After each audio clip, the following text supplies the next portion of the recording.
Race fans, it's time for those most famous words in motorsport. RACE22 Radio!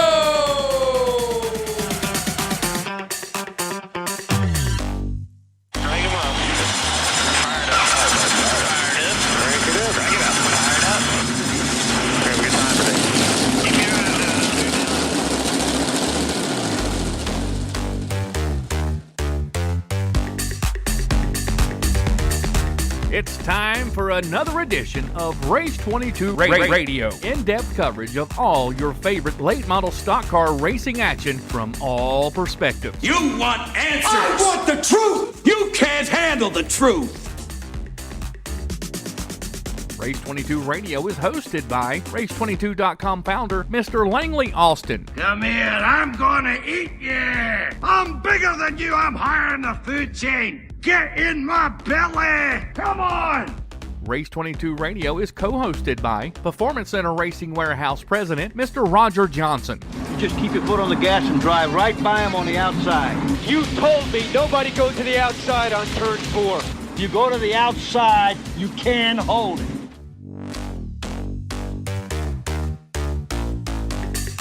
With special co-host Crazy Corey Latham. Sit back, buckle in, and hold on tight. RACE22 Radio is coming right at you at full throttle.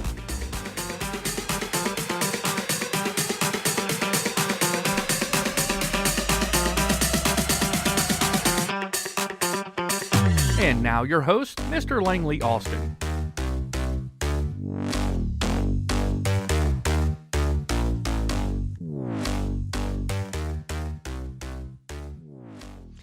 Guys, we're here, RACE22 Radio, live from the Performance Center Racing Warehouse in Statesville, North Carolina.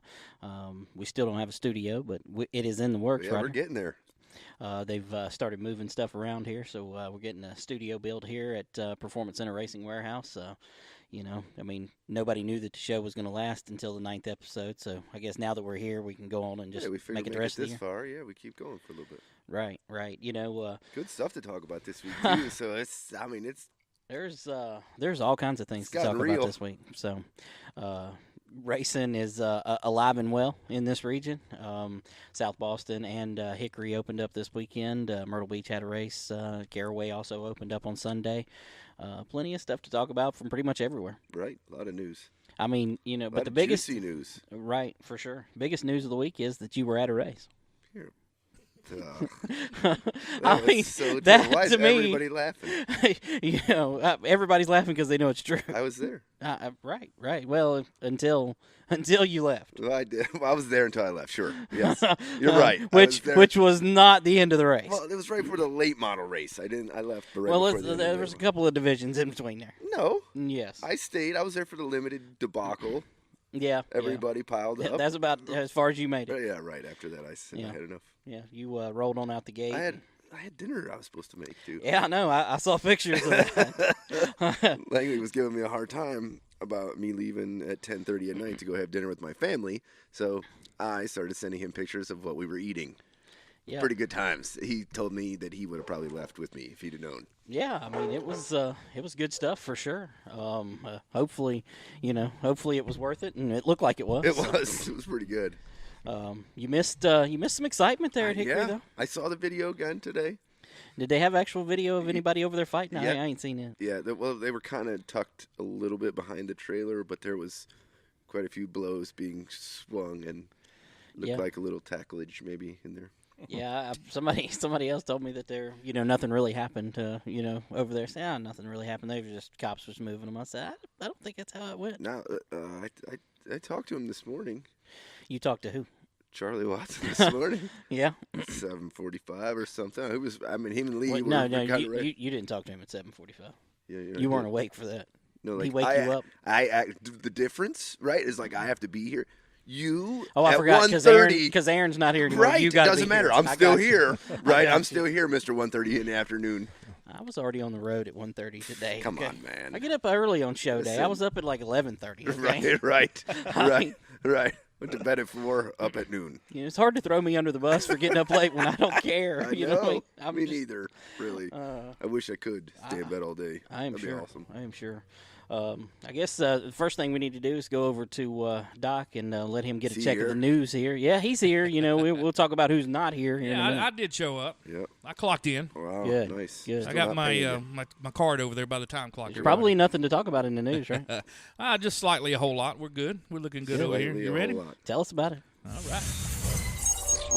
Race 22 Radio.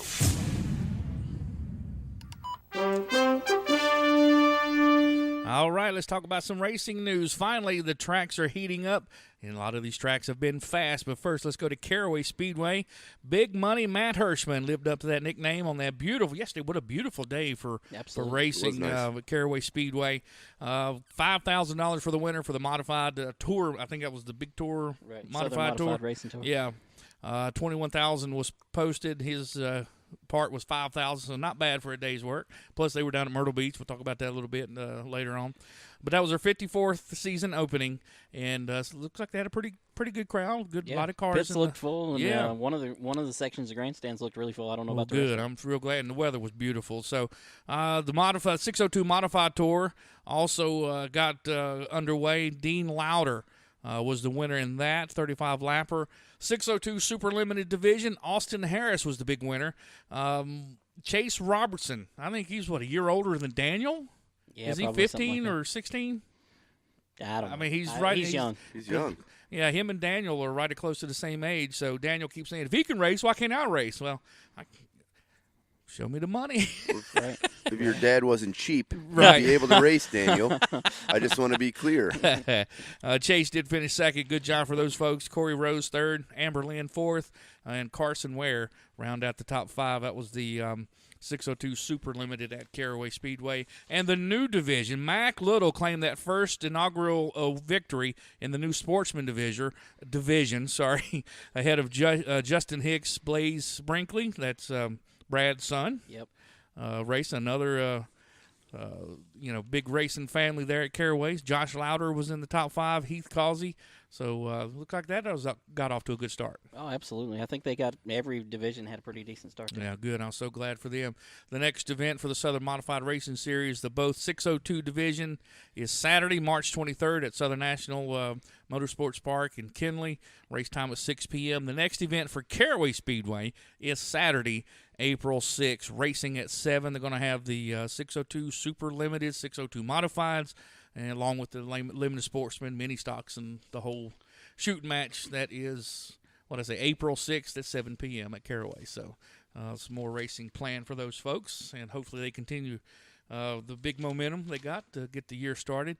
Myrtle Beach Speedway, I tell you, some good close competition there. 27 late models strong at Myrtle Beach Speedway.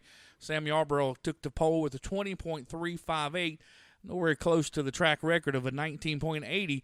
But the top 24 cars, Langley, separated just a tick over half a second. That's pretty tight. All these late model stock fields are really tight everywhere you go. I mean, you're not going to get a big gap anywhere. Competition is really good. Sam Yarborough did go on to victory at Myrtle Beach Speedway. Tommy Lemons Jr. finished second. Nick Sanchez finished third. David Roberts finished fourth. Rounding out your top five, Justin Milliken at the Myrtle Beach Speedway.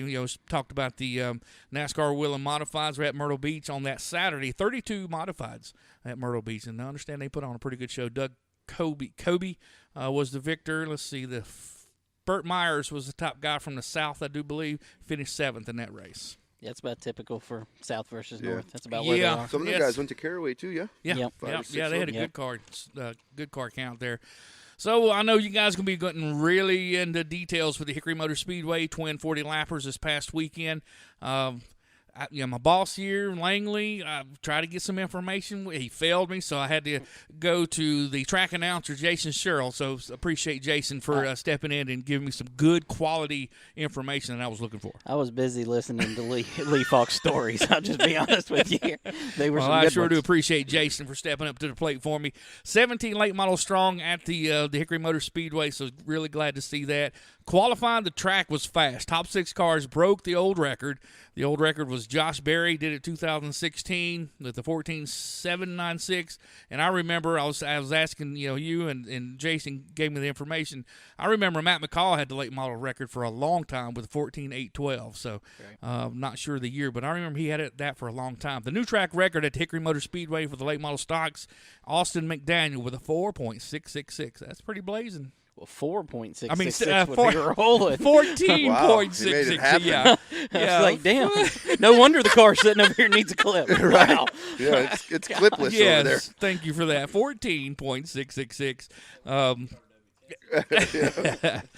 The car store late model stock probably will get crushed because it's a 15.030. I think the car store going to come in and crush it. I have no idea. Who knows? I don't know. I don't know why it was so fast. We'll talk to Lee and Michael here in a little bit and figure out why it was so fast. All right, the top 5 in the twin races. Race number 1, Jacob Hebner was your winner in race number 1. Thomas Bean, as you see the story on race22.com, really trying to go for a track championship. Justin Carroll finished 3rd. Bradley McCaskill made the trip over to get some track time for next week's big race. He finished 4th. Charlie Watson, Mr. Excitement on the Saturday night. He rounded out the top 5 in race number 1. Race number 2, Adam Lemke with his first ever win, running the junior motorsports car. So glad to see him rebound from, I don't want to say it was a disaster at Southern National. I'd say they would probably consider it a disaster. He had some troubles, had some issues, and good to see him bounce back and get in victory lane. So that way he could quickly put that bad, week behind him. So glad for him, over here racing in the South with us. So really excited for him. So Chris Husbeth now 2nd place. Ryan Millington did finish 2nd, but he's out, from what I understand. Greg Marlowe had some good tires on for that second race. No, okay. There you go. Now you're getting your ass whipped. I probably am. Yeah, Doc did not report that. I'm just giving the top 5. I want to be clear on that. Let those guys do the talking. What he was doing. He said something about it. Their tires were so messed up that he knew they were going to do something but had to take a shot, I heard today. So yeah, I want to see if I'm sure he'll be on here to tell us all about it tonight. Oh, that's a good point. I haven't seen him on here yet, though. But Chris now has finished in 2nd. Justin Carroll 3rd. Connor Mosack finished 4th. Thomas Bean, another top 5. He finished 5th in the race number 2. Gage Painter, new track record in the limited late model with the 15.192. The late Jeff Hageman had it since 1992, so that was a long-running track record. So that was pretty cool. Zachary St. Ange finished 2nd. Gage did go on to finish 1st in the limited late model race. Dominant. Yeah, was he? Oh. It looked like he had a fast car. That's dominant. That's like what we're here for. Dominant. Yeah, Josh Kosick finished 3rd. Kyle Barnes 4th, and Mitch Walker rounded out the top 5. And understand they had a first lap melee, so I know you guys are going to talk about that a little bit later. Yeah, for sure. South Boston Speedway, lots of excitement up there. Got all kinds of things going on. South Boston Speedway, they had twin 100 lappers, correct? Yes. That's a lot of racing for the dollar up there. Boy, they put on a good show up there. Lee Pulliam, short retirement. Now, wasn't that the talk last year at the beginning of the year? Talking about he wasn't going to race no more and he's going to retire? That was on fake news. You didn't get that off Fake news, CNN must have reported that? Yeah, I got you. That's not what we said. But Lee Pulliam, winner in race number 1. Peyton Sellers finished 2nd. Philip Morris 3rd. Mike Looney rounds out the top 4. Austin Thaxton started 11th and finished 5th. Philip Morris wins race number 2. Started 7th. They do an invert there, correct? Yeah. Yeah, every NASCAR track does. Okay. And thank you. It's mandated. Okay. Peyton Sellers finished 2nd. I got him all kinds of spun out over here Doc now. needs a new rear clip. Thomas Scott finished 3rd. Good to see him up in the top 3. He led some early on. Austin Thaxton finished 4th. Jason Barnes started 11th and finished 5th. Now, for the track championship, they have the passing points and all that good stuff. So Justin Barnes probably got some good passing points, right? Yeah, Jason, yep. So, yeah, what did I say? Justin, Jason. We're going to have to start. It's close enough. We're going to Mr. start Barnes. breathalyzer It started with testing. a J. Start breathalyzer testing. Another Doc. track record fell in qualifying at the South Boston Speedway. Peyton Sellers, new chassis, new hot rod, which I know you guys are going to be talking about. New track record with a 14.676. So our man Andy Marquis was in the pits and getting victory lane and all that good stuff. Let's hear from Lee Pulliam, who was the winner in race number 1, short-lived retirement, as we said. He was happy to be in victory lane, but not happy that the car got a little bent up. Disappointing for all the guys. I just made a mistake there. I went to the top. They were holding me up pretty bad, racing side by side, so tried to go to the top, and they just didn't. I got in the marbles, and they took off on me, so pretty disheartening right there. Yeah, I'm excited to be in victory lane. I mean, this is the first new car I've had in 9 years, and feels good to be back in victory lane. That's where we need to be, and I feel like we got a good piece that's going to be capable of winning a bunch of races the rest of the year, but we didn't want to bend it up on the first night, that's for sure. In victory lane, but boy, he did not sound happy. No, well, that wasn't in victory lane. That was actually after he got it bent up in the second race. But yeah, whatever. Yeah, I mean, come on. Yeah. Hey, you did do a good job of splicing that all together there, because I listened to the original and it didn't sound like it. Yeah, I had to make it make sense. I know it sounded good. All right, moving on. Thank you. Philip Morris, winner of race number 2, off to a great start in 2019, and he's focused on national championship number 6. Yeah, we're going for 6. So is everybody else here at South Boston. So we got a pretty good shot. 1 out of 5 chance here. Brand new car today. It's now got 200 and maybe 60 laps on it, and it's going to be a great race car. There you go, brand new hot rod for Philip Morris. Philip, also, you remember when we were talking about C.E. Falk? Was it the Denny Hamlin at the halfway? Yeah, no, the Hampton Heat. The Hampton Heat. Yep. Halfway in the race, that everybody was just sucking for air and trying to get hydrated, and said he was over there doing jumping jacks. Didn't look like he was sweating. So Philip Morris addressed the comments from C.E. Falk, which I thought was pretty cool. How Philip looked during that hot, agonizing weather at Langley last year during that halfway break. So I thought that was pretty cool. Not a lot of people know, Steve was talking about Langley last year. I go to the gym every day, Monday through Thursday, every day, and run over 6 miles on the elliptical, and I work out. And it's the only way I can race Peyton close and not lose my stamina. That's the only way I can race Lee. That's what I fear. When I'm on those machines, I'm doing it at 100% because I know someday it's going to pay off. And no doubt that hot day, and we won that race, and it was amazing. And I wanted to run 200 more. Yeah, he said he wanted to run 200 more, and everybody's looking at him like he was crazy, but they said he was cool as a cucumber. 53 years old. 53. Go old, guys. I got you. I'm not. You go, man. You're going to get Lee Falk out of retirement over here. And as seen on RACE22.com, there's been a little turmoil churning in the support camp of Philip Morris. He commented on the report of Forrest Reynolds leaving the track before the race has started. Forrest left. We didn't part ways. We got too much business together, and I'm too big a fan of Forrest Reynolds, and I wouldn't part ways with him. I mean, he's a great race car driver. He's a great builder. It just ran into a couple of misunderstandings today. Nothing we can't work out. Don't know where we'd be without him.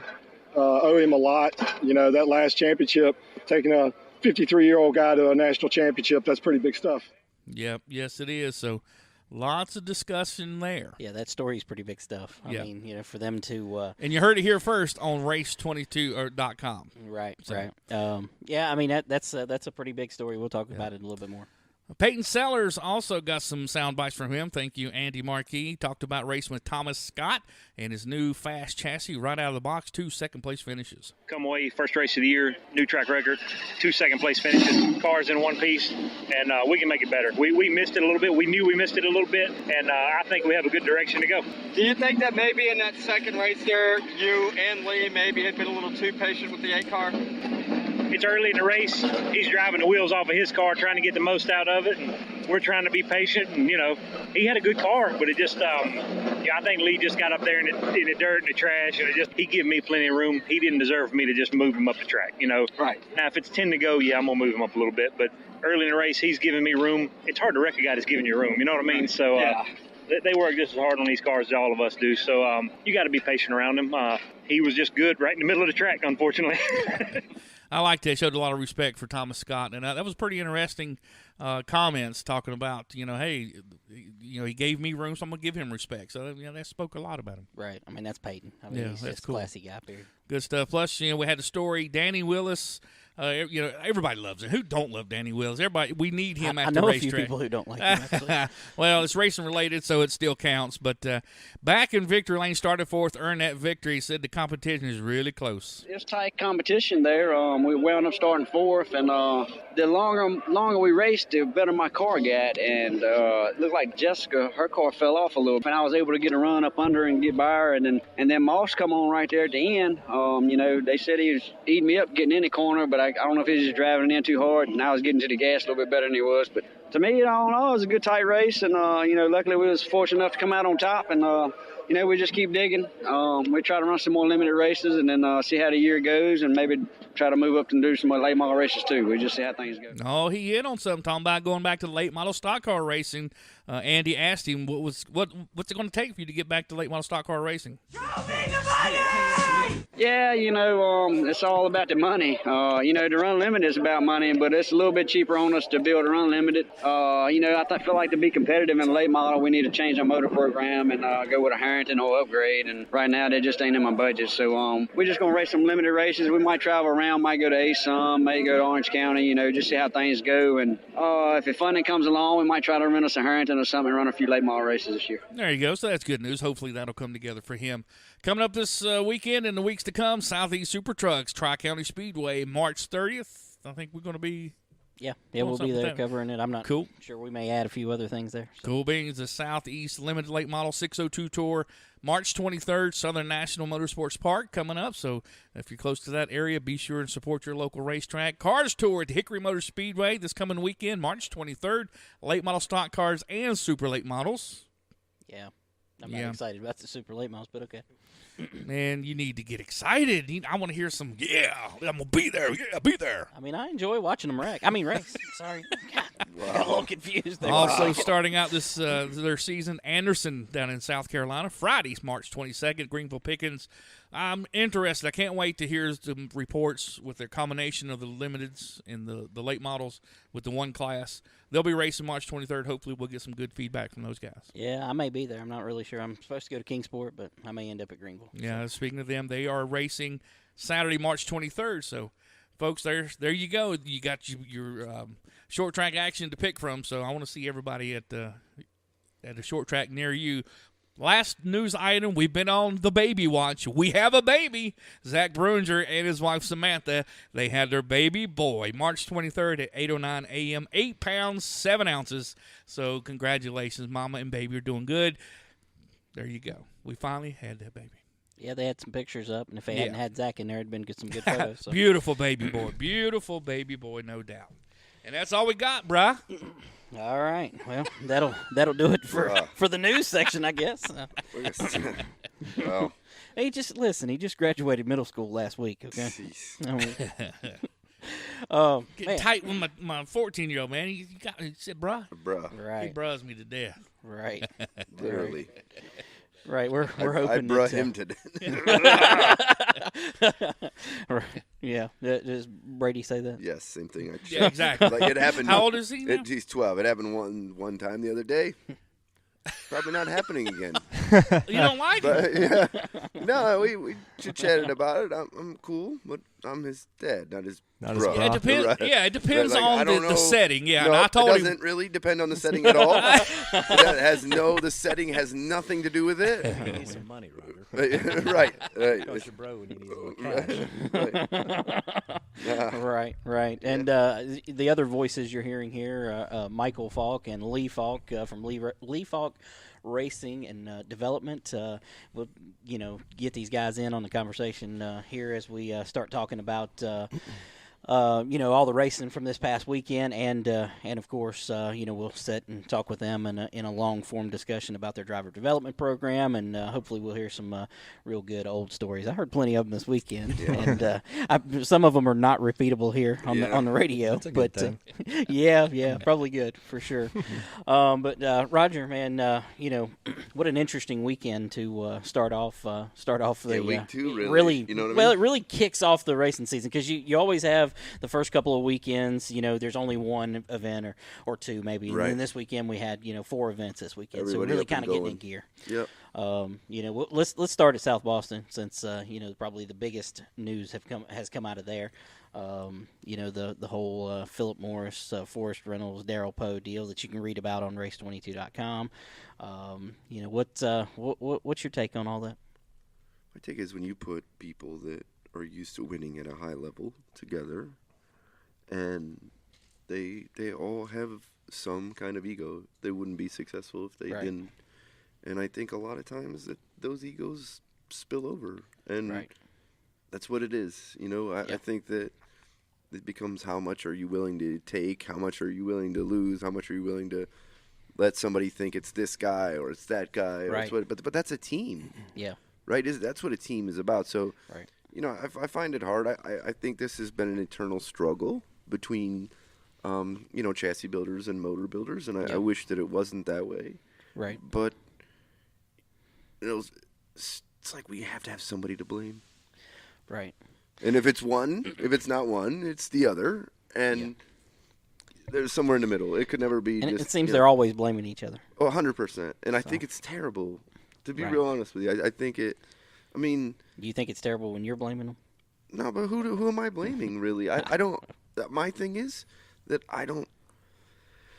I leave the motor stuff to the people that do motors. Right. I can't object. I don't do motors well. I know enough about. I worked at Gertie Engines for 2 years when I was on the World of Outlaw Sprint Car Tour with Darren Pittman all winter long. So I can get myself in just enough trouble with motors or keep myself out of trouble with motors. But for me to say, I could change a valve spring at the racetrack, I can set timing, I can, put a cam in if we have to or drop a distributor in, but or a magneto. I just don't, it's not my gig. So therefore I leave that to them. And I think, I just don't, I think it should be the same. I think without one, the other one is terrible. Doesn't matter. Don't matter if you don't have both today. You're beat. If you don't have both, you're beat. It's just that. It's that class. What do you think happens here? Forrest, leaves the racetrack. You think they go hunky-dory right back to the racetrack? Yeah, I don't think so. They're competitors. I don't think so. I was pretty impressed with the way that Philip handled that whole interview. I do too. And I think kids out there listening to this and listening to that interview that Doc just played should really take notes. Obviously, he's a professional, and what he said about Forrest, being his boy, and everybody argues at the racetrack. Me and Dad go at it all the time. Right, but that's part of the still deal. My dad still got to come back to work the next day. Well, and I think he did exceptionally good with that interview, considering the fact that I don't think he knew that Andy knew when Andy asked him that question. Yeah, so he was you could tell he was a little off guard at the beginning of it, and then just kind of rolled through it. Yeah, I mean, I agree with you, Roger. Though everybody who is anybody with any success at any racetrack has somewhat of an ego, and sometimes when it gets stepped on, obviously you feel a little bad. Right. And I have been on both sides of that fence, and I totally agree with both of them. Okay, maybe we need a little motor, maybe we need a little chassis, but they'll get it worked out. They're both good guys. I don't care what they're paying them. I still don't think it's about the money for most of them guys. Right. No. I mean, I don't think so either. It has nothing to do with it, right? No, so it boils back to them egos. it just becomes to you want to be the guy to. You want to win races. Yeah, and that's it. I mean, who doesn't want to be the guy working with the guy who's won 5 national championships and is working on his 6th? Right. I mean, that's a pretty tall. It doesn't benefit me job to work with him, but it would. Well, sure. I mean, I think that's also people don't think. That's a big jump for Forrest too, though, because if he goes out and doesn't run well in your stuff, right? Well, I mean, you know, and he was at Hickory, and and he was there with Justin Carroll, and Justin Carroll didn't really perform what I thought was usual for him. He looked a little off. Maybe they're trying to work the bugs out of that new car, you know, whatever it is. But I mean, he just didn't look like he did before in his other car. You know, same as his his PRW car. Yeah, you could say that. I wasn't going there, but I said it was in victory lane at the end of the first race. Right. So I mean, but it's not about that. That's the one thing that I learned a long time ago, and I get persecuted for it every time I say it, but I'm going to say it again. Listen, everybody, if they'll work hard enough, can beat everybody else with everybody else's stuff. Doesn't matter. Doesn't matter. Car's a car. It doesn't know what it is. Right. Don't get me wrong. I think some do better than others. Some do. Right. I mean, the thing that I wish that back when Lee Pulliam was beating everybody with my car, that we'd had a big thing right on the side because 90% of the world didn't know. Mm-hmm. Right. So my question is it about the car? People, it's what you're used to working with. It's the packages that you've developed. It's the, you look, it makes it even better for what Lee's actually doing with what he's going after right there. He's got new cars. That's the hardest time. The new chassis is the hardest time when you switch something or you have new car blues and, trying to get everything unkinked. And I think it'll all work itself out. They're both competitors. I think that Forrest has got a good product. He's got a good product. I think he's found a nice little niche, and he's winning races, and I applaud him for that. He's worked hard. That guy's put in a ton of work. He's worked his hind end off on them cars for that kid. For not only for Repco, but for Phil too. Yeah, I mean, I hope they can work it out, but I just don't know. Obviously I can't print everything. No, but I'm sure you know more than the parts that I didn't print. I don't know that they'll be working that out. I won't say any of those, but I just don't because those are there's times in the conversation and you've asked me before. I know, hey, this is off the record right here. 100%, you know what I mean? Right. So and I just don't. I don't know. I give a lot of it away. I just can't. I'll give 99% of it away. I just can't. Like there's 1 or 2%. I feel like I got to keep. Well, and I think that's the way everybody is, and that's I just don't know. And Philip's response, classy as it was, I think I don't think he would. I don't know that he'd even answered that question if it was asked in another setting. Yeah. I don't even. I think he'd been like, I don't want to talk about that. Or by somebody else. Maybe that too. You just never know. I mean, it was the perfect scenario. Andy did a good job getting that for us, and the rest of the audio that we got from up there. Of course, I was at Hickory. I didn't get any audio, so y'all didn't hear any of that. You did live tweeting. Well, I don't know. I don't know that you'd call that live. I was about 5 minutes behind, so Was that because I was talking to you. Was that because the Wi-Fi was down? Yeah, the Wi-Fi was down. Yeah. the Wi-Fi. That was funny. It was funny. You're gonna make me go places I don't want to go. Come on. Was Race Monitor down too? Race Monitor is always down at Hickory. I couldn't find it on iRacing last week either, so I don't know. We need to call Kevin. I'm conflicted about the iRacing thing. From a racetrack standpoint, they get nothing. They get nothing out of it as far as financially, and the iRacing sells it. I understand. I get that. I get what you're going to say 100%. Their sponsors get something out of it. But at the end of the day, only the current ones when they scan it. That changes every year. Yeah, but for the season, you'd at least get your money worth. Right. But, is that a benefit you can sell? Because you have to know ahead of time to be able to know to get the billboards up, so you're not able to sell that. It's a process. You can't just overnight should. it. If you make the right foundation, you probably could. I don't think so. I don't think so. But anyways, we're getting off topic here. We always get off topic.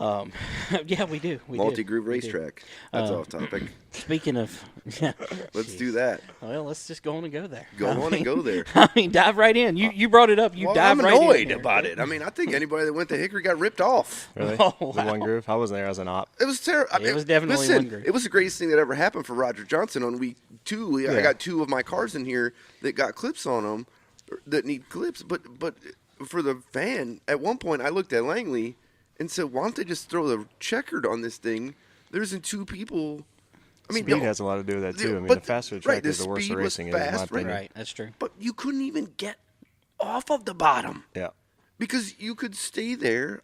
I asked 4 drivers, and they all told me exactly the same thing. We could come off of the bottom for a half a lap, and we were done. Right. Because our tires picked up so much. So I'm sure you're going to see. I think that was the crack seal stuff, and fine. But we've been there before with the crack sealer. I just don't think, and I think this has a lot to do with the weather. Honestly, there's not been as much off-season testing to pick up the crack seal stuff as before. Yeah, because it rained every day. Yeah, and I mean, let's face it, when it's so fast on the bottom. If the race pace would have slowed down or qualifying would have slowed down 2 or 3 tenths, I think there'd have been an outside. But when a guy's running, I agree. Usually at Hickory you run 16, 16, 10, 16, 20s in a race pace in a late model. But the other night when you're running 50s and 60s in the race pace and 70s all right, it's hard to get on that top. Right. It's hard. Yeah. You know? I think it'll be better this week. Get more cars out there and run the top a little bit in practice. Yep.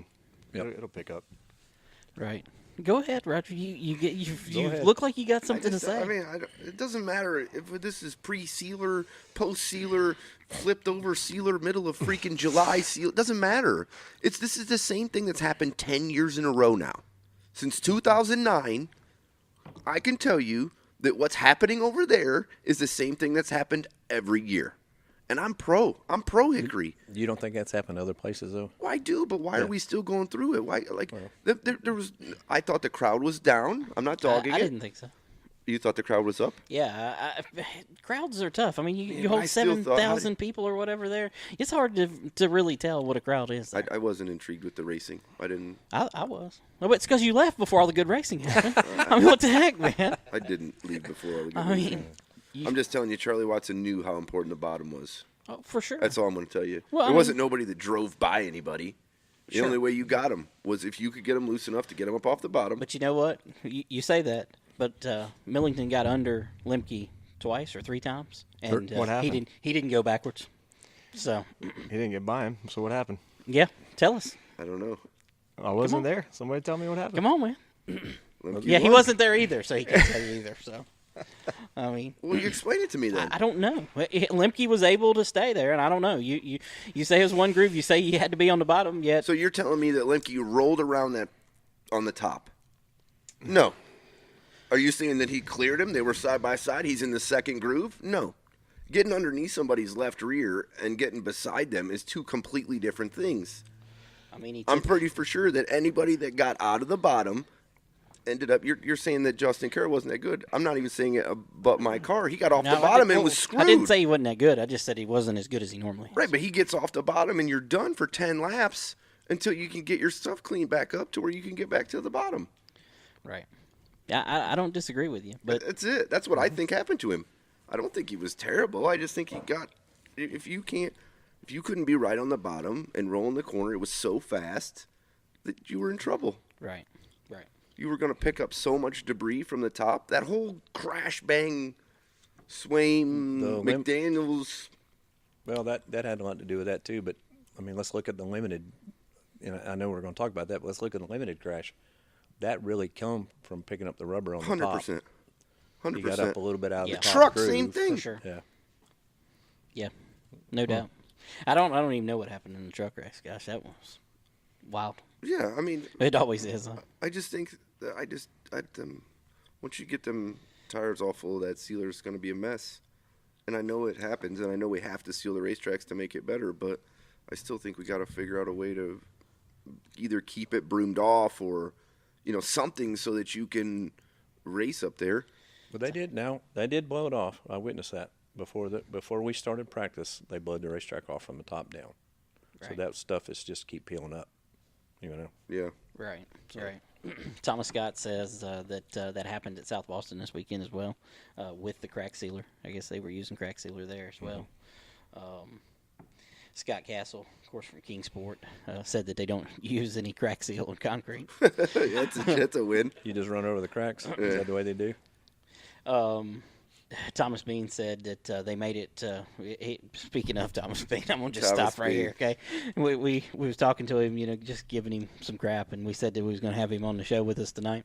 Said he wouldn't stay. And he said he couldn't stay because he had a free blooming onion at Outback. So. And a bunch of gear. We brought his gear. Well, he's going to be happy. There was to hear 100 times. Well, tell him I'm taking the gear back now. Right. And I'll use it. Please do. He don't deserve it. He asked 100 times if we could make sure that we got his gear. No, I'm trading it for a blooming onion. Yeah, he didn't want to stay. Thomas, you're going to have to bring him an onion. The funny part about that is I sold him them gears last year. And had to borrow it back. Had to go borrow it back. Way to go, awesome. Thomas. Appreciate it, though. That was awesome. Good. But he said, and I'm thinking he's referencing, Lemke. I'm assuming. I'm not sure who he's referencing. Maybe he'll tell us. But he said they made it 3 wide, and he didn't get scared. I was there. So, And I think that was Lemke. I think that's who he's referring to. So, I don't know. And that was an incredible battle. The last.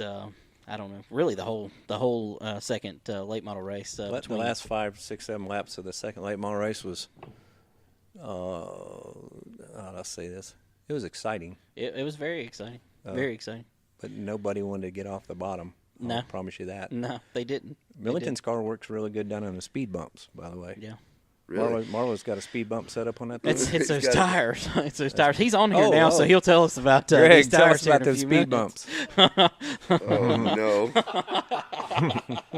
Wow. Oh, man. Yeah, I don't know. I'm telling you, he's going to be up here in just a little bit. I wouldn't be surprised to see him walk through the door. Run through the door. I would say we go lock it, but you said he had keys. So right, he's got keys. I don't think it matters. Oh man, but that limited race, man, that turned into a fiasco right from the start. Yep. Josh Stark got up on the outside and got turned around, and man, they just kept piling in there. That one car piled in from 3 days later. I don't know what Right, like he was an hour and a half down. Yeah. I read somewhere on Facebook that he said he didn't have brakes. Mm-hmm. He's got a gas pedal. I'll give him credit. He definitely had a gas pedal because he never let let off. He never lifted. Yeah, he was locked up on the wheel for sure. Moly. I said, drove straight into it too, like, I'll hit you here. I think he tore up the majority of those cars. I think so they had too. all kind of stopped. Yeah, and lazy, like laid against each other where they weren't really there. And then it was like a bonsai run. I got hit so hard and lead was flying for days. Come right out of both frame rails. And then Kyle Barnes into 44, he goes to pull off, pulls the guy's front end off. It was great. Drives over a bunch of people leaving. I mean, just drove right over them. That was fantastic. Didn't even care. Yeah. Good stuff. Yeah, apparently I drew the ire of some of the ARCA people when I referred to him as having ARCA brakes. So apparently that was wrong. That's what I said on Twitter, and they didn't like that a whole lot. ARCA didn't like that. Well, I don't know about ARCA, but some of the racers. So. You should have just went back to legend car brakes. Yeah, well, one of the other Same works. difference. Yeah, for sure. Yeah, they didn't like that apparently. So we're making all kind of friends. Hey, that's what we're looking to do here. You know, is make as many friends as we can. Man, I'll be out of business 6 months. I think you were already headed there anyway. Yeah, good point. I mean, that's why I keep Lee. Hey, they keep you in business. Right? Yeah, keep you in business for sure. Oh man. Yeah, I mean, we talked about the fight already, which really, I mean, it wasn't a whole lot to it. No. Just a couple swings here from, I believe it's Alan Hefner, I believe is his name. They escorted him out of the racetrack. Yeah. They did not escort Charlie out of the racetrack, so,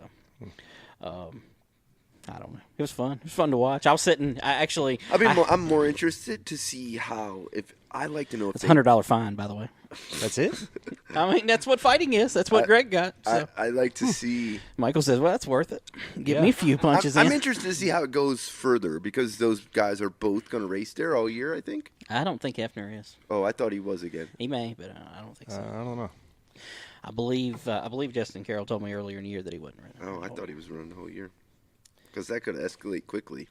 I think Greg and Millington, I think they're going to travel around a little bit too, so yeah, cooler heads will prevail. Well, they're definitely they're definitely out of the points now. Yeah. Yeah. I'm picking Thomas to win the championship over there this year. Yep. I'd say he's a pretty good pick. Yeah. Pretty consistent. He is. He was really fast, too. He deserves it. I'm impressed with him. Today he told me some things where I said, man, can I say that? Because I didn't know that this existed, but I'm not a driver, I guess. He was telling me about how he signed up on the Ford program online, and he receives a for being the highest finishing Ford. Yep. He gets a Ford gives back a lot. 100%. They need to. He told me that was one of the things. He's got it broken down. I was so proud of him. He's got it broken down so far that he told me that was one of the things that led to him being able to run Hickory because his thought process of who he had to compete against and actually being able to receive an extra $100 or $200 per racing event. Yeah, it goes a long way. It adds up. Yeah, he told me it was available, I believe, at 3 tracks, I think. 3 or 4 tracks. I can't remember what they were, but he said he signed up for it on Ford's website. I don't know if everybody knows about that or not. I'm proud of him, man. He's worked on his stuff. He's got his head on right. He's driving good. Him and his dad, same as me and Mike. They work hard on their stuff, and he's doing a great job. I'm really rooting for him. Yeah, I think his days of coming in as underdog and 2 years ago, I only gave you $10 for Thomas's chance to win the race. Right. No, he's right. No, but I wouldn't. Wait a minute. 2 years. Hold on. 2 years ago, I wouldn't have given you $10 for his whole car. It was that bad. Wait, before he bought that car, remember that was an old Ankrum car that we had in the back. Oh, he's got nice and stuff he now. bought it now, and he's powder coated. That one he had before, there wasn't a straight rail on that thing. Yeah, I know. He's got his car digging right now, and he's doing a heck of a job with it. I'm telling you. He's honestly, he's one of the guys that you have to race every Saturday night at Hickory Speedway for the win. He's just scary enough too. That's what I like. He's just on the edge of scary enough to know little changes to make here. He doesn't get crazy off the ballpark. He stays in his lane and goes after it. He'll win his share of races at Hickory Speedway this week. Yeah, no doubt. Wouldn't give him $10 for his whole car. At one point, it was bad. You ask him, he'll tell you this. I'm surprised he isn't on. He's eating his onion, man. He don't have time to talk to us anymore. What are you talking about? He's probably missed hearing all these good things, except for what you're talking about, his car there. Let's make it clear that I said $10 for his chances. Right, I didn't. right. Roger jumped on the $10 car thing. You only threw him under the bus. He drove over him. Backed over him twice. That car he had was terribly bad. I mean, it was scary bad. But that's what they could afford. And that's what they were racing with. Exactly. And I'm proud of him for that. Yeah, and that's what made him, Yeah, it was bad. Oof. Driving old stuff like that. I agree. I made Michael drive stuff that I wouldn't even. Boxes my whole life. Oh my God! I borrowed cars back that I had built and worked on for people for him to start driving with, and I think kids today have to drive junk cars to learn how to race. Just makes it a lot easier on you when you get into good stuff. Yeah, Yeah. Thomas is still listening. He said he just finished his onion. It was good. Frick. Oh, man. Wow. Tell him I sold his gears for $10. Me and Michael's going to eat out back when we leave here. We just put his gears on eBay for $10. Y'all think we're going to let you out of here early enough to go to Outback? What are you talking about? This is a 5-hour show. What are you talking about? We still got to load up our race car here when we're done. Yeah. It's not wrecked anymore. Yeah. What's up, Brandon Depew, Dynamic Shocks? Yeah, we've got a bunch of people jumping on here. And if you guys that are listening, you want to chime in, all the topics that we're talking about from South Boston to Hickory and even Caraway, Myrtle Beach, anything you want to talk about, be sure to jump on there and let us know what you want to talk about, and of course we'll talk about it. Thomas Bean said, "I made a heck of a sale. Then Roger would have been proud." That's good. Yeah. In other words, he broke it off in somebody on that $10 piece That's of crap. exactly $10 car. Yeah. That's how you know Roger would be proud. That's what Roger taught him. Right. He's a good businessman. You got to get it where you can get it, man. I don't know that that's who I'd be learning from. Is that what you call flipping? Flipping right there. Flipping cars. Yeah. Flipping houses. Ain't that what the Z-Loop guy did? Was he flipping? Wow. No, he was stealing. I think he was just... He flipped out. He did flip out. Yeah, flipped right into a jail cell. Right. So. Next to his... Whoa. Oh, man. Anyway. Next. Yeah, wow. Bad deal there. Next. Wow. I'm surprised we haven't heard more about that lately.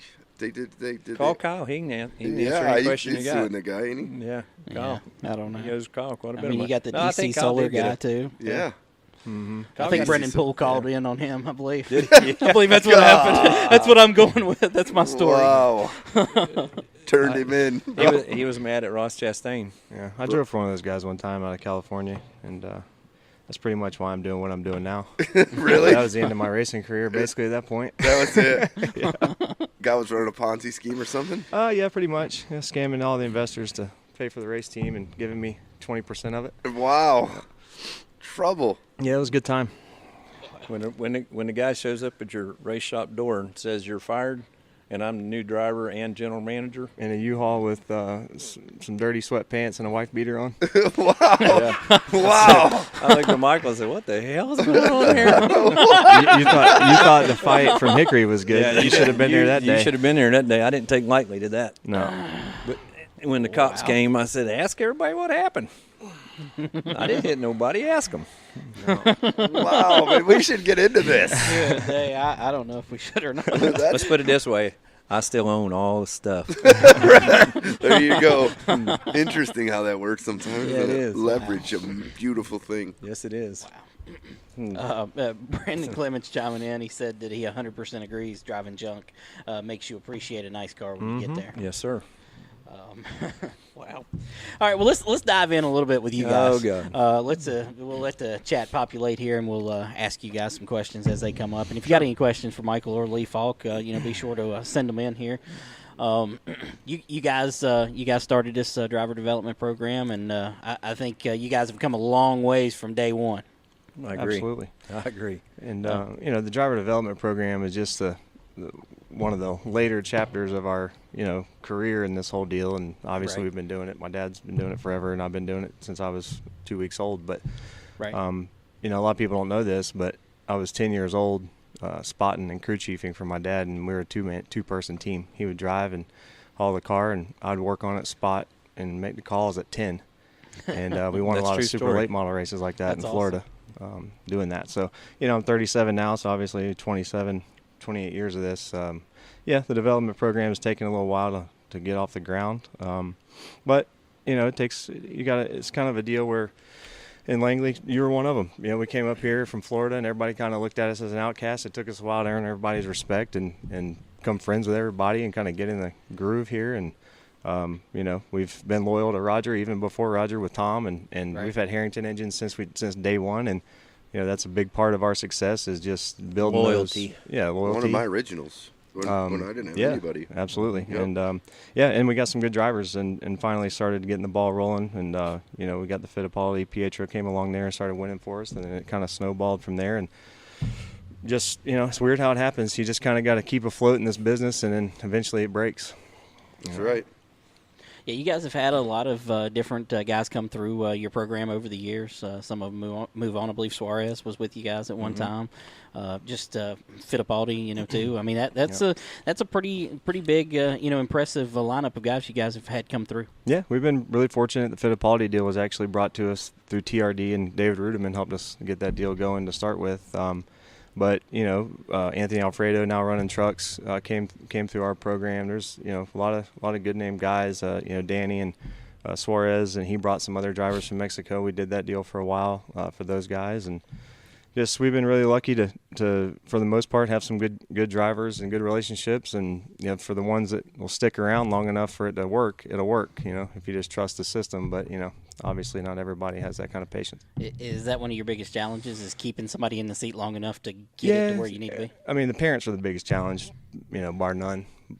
But I think anybody in this business would say the same thing. You get some really good ones, and honestly, the last couple of years we've had a lot of success, and I credit that to the families that we've had driving for us the last couple of years. The Popes, the Greens, I mean, you name it, all the way down the line. Everybody that we've had has been 100% on board with what we're doing through the bad nights and good nights and everything else, and that's really let us do our job and not have to spend half our day explaining ourselves and this and that and trying to that's all whatever. But we got a good deal going right now, and everybody that's part of the deal at the time right now is a good fit. Got you. Yeah, I would imagine working with the parents, and their expectations, of what you're going to see, what they're expecting to see out of their kids is probably quite different than what it's really going to be. Well, we all of our new drivers, we do an evaluation test. That's a mandatory. Do you evaluate the driver or the parents? Both.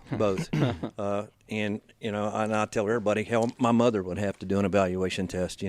She's watching, by the way. Hey, Mom. Tell us how this works. Tell more people about this, because people don't quite understand his philosophy. I mean, Jamie Elton kind of started a little bit a long time ago where he was, trying out different things, and you guys have kind of taken it to the next level. So go with it.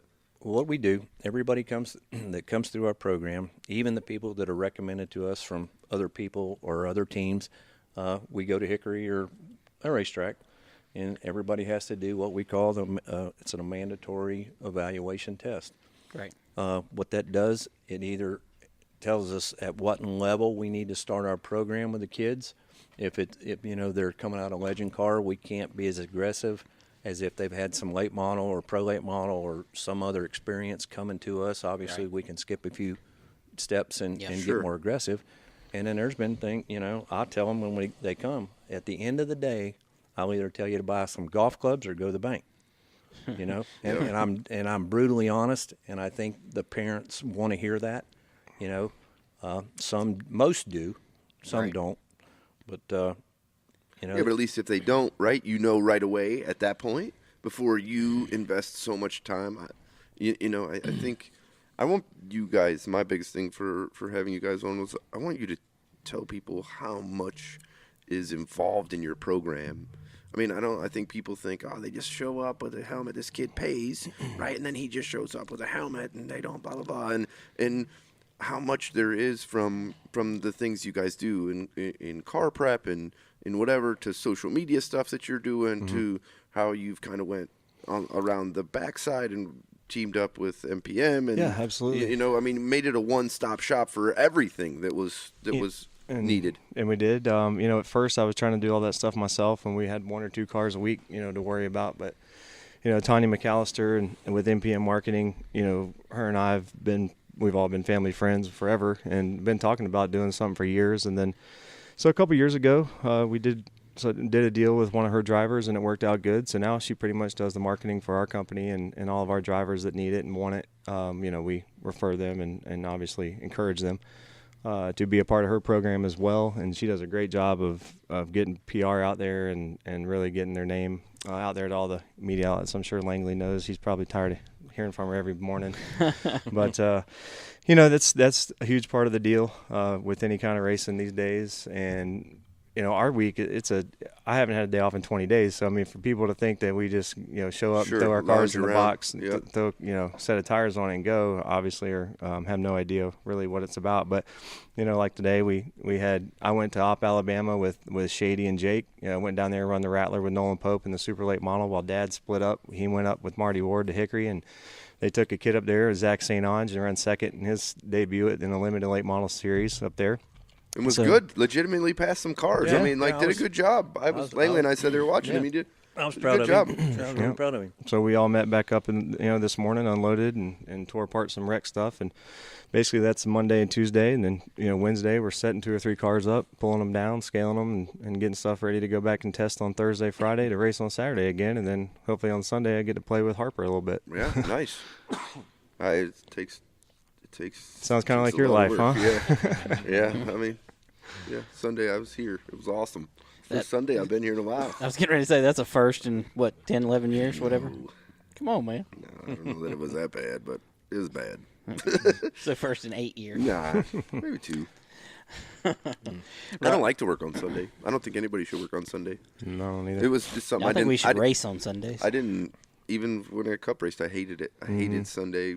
That just was against what I grew up doing. We didn't do anything on Sunday.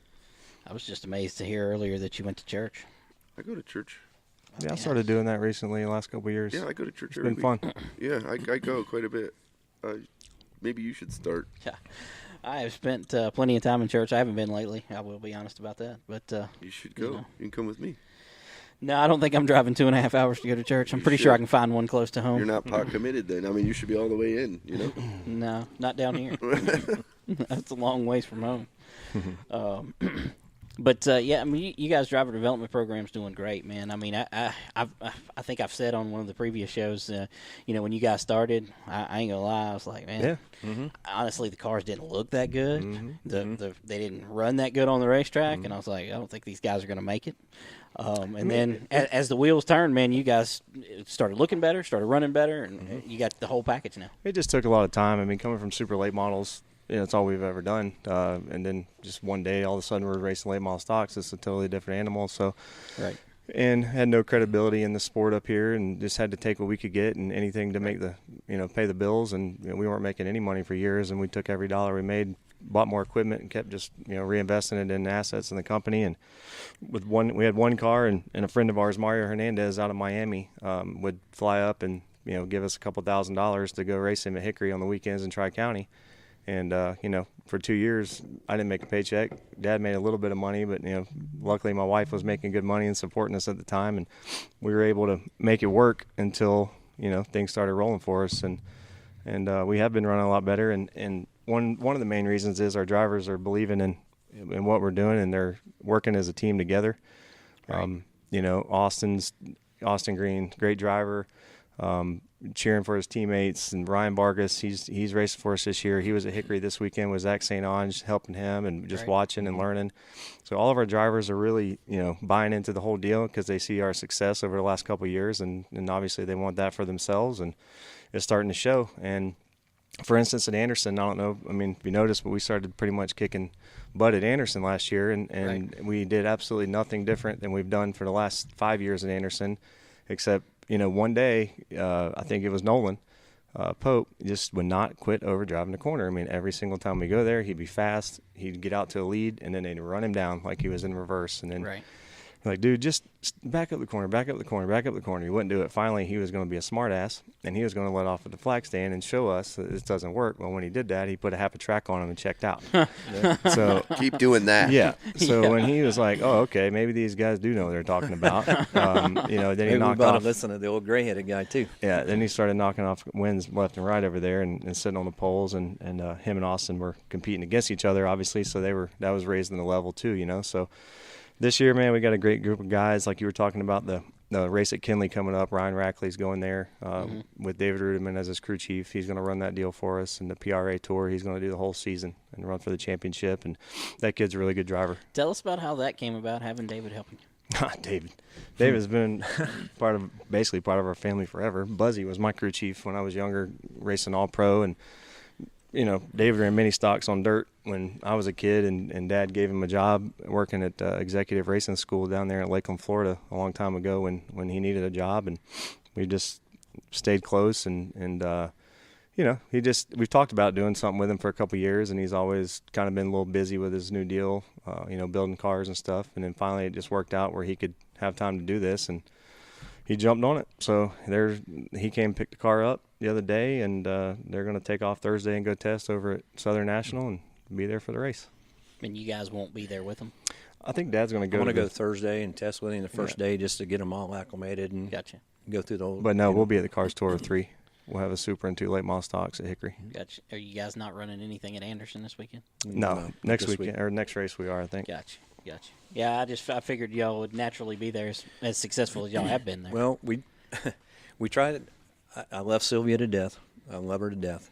And their limited class is a little different than any others. And it works for her, and I'm happy for her. I tried to get her to change a few things where we could run a limited car there with a late model car and our legend car program. Right. And it just didn't work out. So we had to work the schedules around to what, we had fit our Super in the schedule this year. So it just didn't work out as much as we'd like to. But we're going to go over there. Yeah. What got you guys to go in the Super direction? Well, Nolan, that's his car. They own that family owns their own car there. It's a Fury car, same stuff we use, and we're loyal to those guys and Jeff Foltz and them, just like we are to Roger with the late model stock. So they worked out a deal with us, and both kids drove late model stocks for us last year. One was in the limiteds and one was in the late model stock. Right. And Nolan really likes driving supers and is a little bit better at doing that than late model stocks, or so he thinks. So far, the results haven't shown that, in my opinion. Wow. But I like that. But so he was really wanting to run for the Cars Tour Championship with his super and run a full season of supers. So the only way to really do that was to throw speed weeks in there, snowball derby, the whole 9 yards to get 20 races in, because there's not a lot of super racing going on. Sure. And that opened up the seat for Brody, his little brother, to run a full season in the late model stock that he was driving last year. So it worked out good for everybody, and we get along great with that family, and both kids can drive and really, bought into our deal. So I think both of them are going to end up being very successful. I think Nolan's going to really surprise a lot of people this week at Hickory. We started slow at speed weeks. He just didn't like New Smyrna for whatever reason, didn't really fit his driving style. And we went to Cordele and had a rear end tear up. So we had 2 bad weeks to start with right there. And then this weekend really had a top 3 car at the Rattler and just got spun out. And when he did, it knocked the starter wire off of it and it wouldn't start. So we got a few laps down there and we just battled trying to get back on the lead lap the whole race, and it just didn't work out for us. But once he gets the monkey off his back, and I think it's going to happen this week, he'll be up front. Gotcha. And you guys have also went in the other direction, going and getting the Legends car. I know you mentioned it earlier. Mm-hmm. What made you guys decide to do that? You want? I feel like no, go ahead. Well, basically, that was Ryan Rackley's equipment, and he's been really successful in the Legends car program over the last couple of years with Joe Ryan Osborne and those guys. And he wanted to come race for us, and he's moving on, so we worked a deal with him where he could do a trade-in deal with his Legends car program, and so we took his Legends stuff on trade as part of the deal. And so you're all like a used car dealership. Kind of. You should trade your stuff in. Hey, whatever we works. Learned that from Roger. But I believe it. Honestly, the whole purpose of the deal is to have our own feeder system in the end of the day, and to really put kids in there that we feel like are going to have an opportunity to run late models with us in the future. So, we probably won't see any 40-year-old Masters class drivers in the LFR Legends cars unless they got a ton of money. But, it's going to be potential kids that, we see potential in that can come up through the limited late model after that, and then into our late model stuff. I mean, you mentioned the evaluation process. I mean, is there a chance that a guy comes in and you say, well, I don't think you're ready to go late model racing, but 100%. we can put you in this Legends car? Yep. And that's also a part of it too, and a lot of times in the past that's happened. We've had to just turn them away and then they go somewhere else. Well, this way we can kind of keep them in the program, groom them the way we want to. Same business model as what we're doing with our late model stock stuff, and then it's a seamless transition when he's ready or she's ready to go into the bigger cars. The kids that are coming in today seem to be getting younger and younger and younger. Yeah. Madeira Speedway, perfect example. Absolutely. And we've got kids coming from Madeira to test. We've got we have Dylan Zampa. He's coming in the next couple of weeks. Coming to test with us. He's kicking their butt out there, and him and Lemke, and we've got a kid, a 9-year-old kid, I think, that's interested in the Legend Car program. We just had to like Mike said, the feeder program, the next wave of kids just seems to get younger and younger and younger. Right. So somebody has to teach them the correct way to do it. Right. And some of the Legend Car kids we've had so far had so many bad habits that we wasted a lot of valuable time and money getting the bad habits, the Legend Car bad habits. Legend cars are pretty neat. Yeah. And, the horsepower to weight ratio and the wheelbase and all that stuff. And, I remember when them things first come out years ago, me, Michael Waltrip, and Rodney Combs, the 600 Club asked us to test them. Well, that was a mistake. We tore up every Legend car that they brought out. We went to that little 3rd mile behind Charlotte Speedway. Right. And we run over each other for 2 or 3 hours at the time. And they finally said, okay, that's enough, But I think it teaches them a lot. Right. But there is some bad habits that come with that, like using the bumper, knocking them out of the way. I hate going to the summer shootout just to watch that because all they do is knock each other out of the way to pass. Right. Then when they come to us, we spend half a season. Dude, you don't run down there and just knock the crap out of that guy to pass him, It's more exciting if they do, though. Well, it gets expensive for the parents that way. Yeah. Right. Right. Roger's the only one that likes that. Yeah, he does. He likes it a lot. Yeah, but then I got a timeline that everybody. Yeah, that's the part that we need this tomorrow. Yeah, great. No, no exactly. problem. That's the part that nobody's saying on the radio. Right. That, we spent a lot of money with Roger and have over the years, but it's also like, hey, we're dropping this off on Monday and we need it back Tuesday. Right. Yeah. And these 2 clips, I need you to pull the motor out, put a body on it. I'll pick it up tomorrow. Right. Well, by the way, hurry up. Right. Right. And he always makes it happen, so that's why Well, I mean, that's why we're loyal to Roger. Quite honestly. Yeah, but when I didn't have anybody, to be real honest with you, when we didn't have anybody, Lee Faulk and I sat in that old office right there, and I had just bought this place from Tom, and pretty much everybody left. Like, nobody believed that we could build good cars anymore, and Lee and I sat down in there, and he's like, listen, I'll be loyal to you if you be loyal to me. And people get annoyed at me sometimes because there's legitimately sometimes where we can't do things because I've promised something to Lee on a Monday morning at 9 o'clock, and I'll have to call them back at 11, and I caught some hell for it originally about putting one customer in front of the other. And the interesting thing that I'll tell that customer is, no problem, in 10 years of us jumping through hoops for each other, then I'll throw your stuff right up on the rack in front of everybody else's. Right. I appreciate everybody's business. I don't want to turn away any business ever, but I think people have to realize when you were down and out and I spent all this money on all this stuff here and nobody was around, these guys were around. So, they and it's been great for me to see their program go because in the beginning, I'm not dogging this, but the cars were not that nice. His cars now, you can eat off of them. I hesitate to find anybody that will tell you that there's nicer cars. I mean, people that don't even like them Yep. think their cars look great. And somebody who don't like me? No, yeah, well, I'm saying, I'm just meaning, right? I'm just meaning, you know, I think your program has just come up that far, trying to run it correctly. It's a lot of hard work, I can tell you that. With a small crew, you know, like we have, we don't have a bunch of employees. There's 4 of us. Well, y'all had like the Old Timers Club this weekend at Hickory. That was the senior citizens tour. tour. Marty Ward over there. Marty Ward, God, that ain't really helped. They got one good knee between both of them, and 3 good ears because Marty's deaf. Marty's deaf out of one ear. Can't hear. So I have to scream. Everybody thinks I'm mad at Marty when I'm just trying to get him to jack the friggin' car up. And I'm screaming, "Jack it up!" What? That's great. Yeah. You'll have a hard time finding 2 guys that are working together in the pits that have won more races, though, combined. Oh, I agree. I would say. I got to tell you a funny story. Can I tell it now? Yeah, all right, here we go. I want to tell you how I met Marty Ward. Okay. This is hilarious. I know Marty's not watching because he has a flip phone. He don't even know he how said to he got rid of his flip phone. No, he's up to date. Yeah, his son gave him his 1902 iPhone. Back in the 80s, this is how I met Marty Ward. I drove for Bob Clark out of Crossville, Tennessee, in the All-Pro, 1987-88. Well, Marty Ward was the man at Greenville Pickens, the man. So I said, well, hell, I'll call Marty Ward. I'll get me a setup. All-Pro races coming up over there. Hell, I thought I was the man, so I had to go. Right. I called Marty, and he told me exactly what to do. I went over there. Marty sat on the pole. I qualified 4th or 5th. I finally got to Marty as a 200-lap race. Well, I booted Marty for the win. After him giving me a setup, I just moved him for the win. Little did I know, everybody in the grandstands was Marty Ward fans. Right, he's a legend there. Buddy, I'm telling you what, they were coming out of the woodwork to whip my butt. And I said, you know what? And Marty was coming down like a raging bull. Yeah. And I said, well, I either got to make friends with this guy or I'm fixing to get my butt tore up. Right. So that night, me and Marty become friends. You know, I sucked up to him. We drank beer, had a big time. I ended up spending the night at his house. And he's always accused me. 2 weeks later, he got a divorce. Oh, no.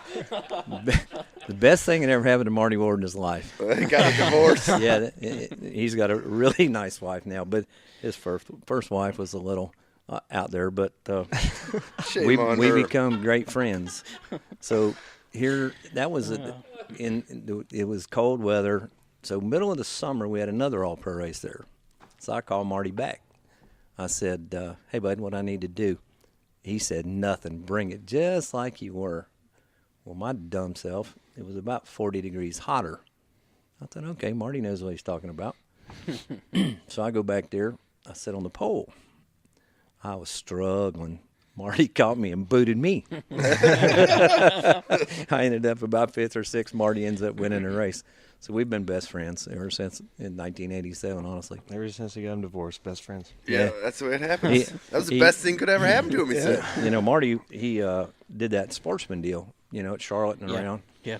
And his dad, Maurice, God bless him, he's passed now, he would call me, and I lived in Crossville, Tennessee then, and he would call and say, hey, you want to come over and warm Marty's car up, time trial it? You know, he's at Charlotte.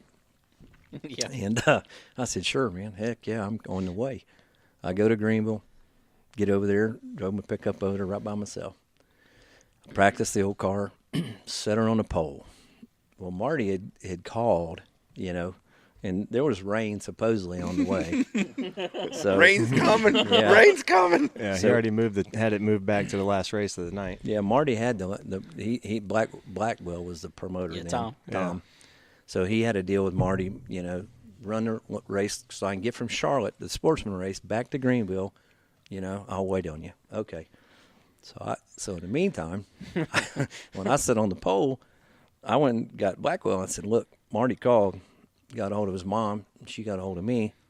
And he ain't going to make it. The weather's on. The rain's coming. We better go. The rain's coming. He said to tell you to move the race back up. Because he can't make it. So Tom said, sure, let's do that. So we moved her back up. Yeah. As I was going down the back straightaway, coming for the green, Marty's outside the gate, jumping up and down like a shortstop. had his fire suit on, waving at me, and I'm waving out the window. That's my best friend, Marty Ward. Good time right there. Good time. I ended up winning another 100-lapper in Marty's car when he was outside the fence watching me. Good stuff. Yeah, I got to hear that story Saturday, and it was just as good just now as it was Saturday. Because Marty was there Saturday, standing there. Marty actually told Austin the story. Oh, man. That's good. That's good stuff. Oh, man. Oh, gosh. Wow. I don't know where we go from there. You know what I mean? I think where we go is, where do you, not to give away your trade secrets, but, I mean, you guys have been winning, meaning winning on the fronts of getting people to drive your stuff, getting, out there on social, getting out there on marketing, teaming up with a bunch of different people, doing a bunch of collaborations, throwback cars and promotion of him winning races. Yeah, that's pretty cool. That was awesome. Right, Lee's down in Florida receiving awards, a couple weeks ago. So, I mean, things have really kind of come full circle in a lifetime career for you, but in being up here, 25 years or whatever, 30 years. So, I mean, my biggest thing is what's making you this successful? You said earlier, and I know a lot, you're still setting the cars up the same way, or we do things here the same way, and you've been able to have really good results from that, and been able to draw the one thing that a lot of people haven't been able to do, is it being a constant influx of people to drive your things. Some of them didn't speak English. Yeah, a lot of them. And I don't think people think about that, right? Sure. Some of the barriers. Talk about difficult. Right, some of the barriers. Right, some of the right. I'm up there doing hand signals. Queso. Whoa. Did you bring your queso? Right. I mean, and I think some of those things people don't understand, that those were some of the things you guys went through to build that business, number one, and now got such a great foundation. What do you think attributes to the fact that every year the three of us talk, or the two of us, you got people in it? Yeah, I think it's just years and years of just slowly sneaking up on it like a sneaky velociraptor, Just kind of a little bit here, a little bit there, not really changing our game plan too much. And one of the main things is basically me relying on a lot of good, smart people that are friends of mine to, bounce questions off of. Sure. You're only as good as your weakest link, and I learned a lot from a good friend of mine, Michael Burton, about surrounding yourself with good people in any business. And that's really the key to success. So, I just check my ego at the door. If I don't know something, I call somebody that does. And I've been lucky enough to have friends and friends of his that I've become friends with as I've gotten older. Greg Marlowe's been a great help to me. I mean, all the way back, there's been so many good and great crew chiefs and drivers that, I mean, I learned a lot from old guys, Gary Ballou, Wayne and Dick Anderson, a lot of guys from Florida that people up here may not know. But really it's just not having too big of an ego to believe that you know everything, and just trying to learn something new every time you go out to the racetrack, and then taking good notes and trying to recreate it when you do haul ass somewhere. And let me put some in here. I think a lot of our success is given 110% effort to the parents. And our business is a little bit different than all the other arrive and drive, so to speak, programs. We're a 100% driver developmental program.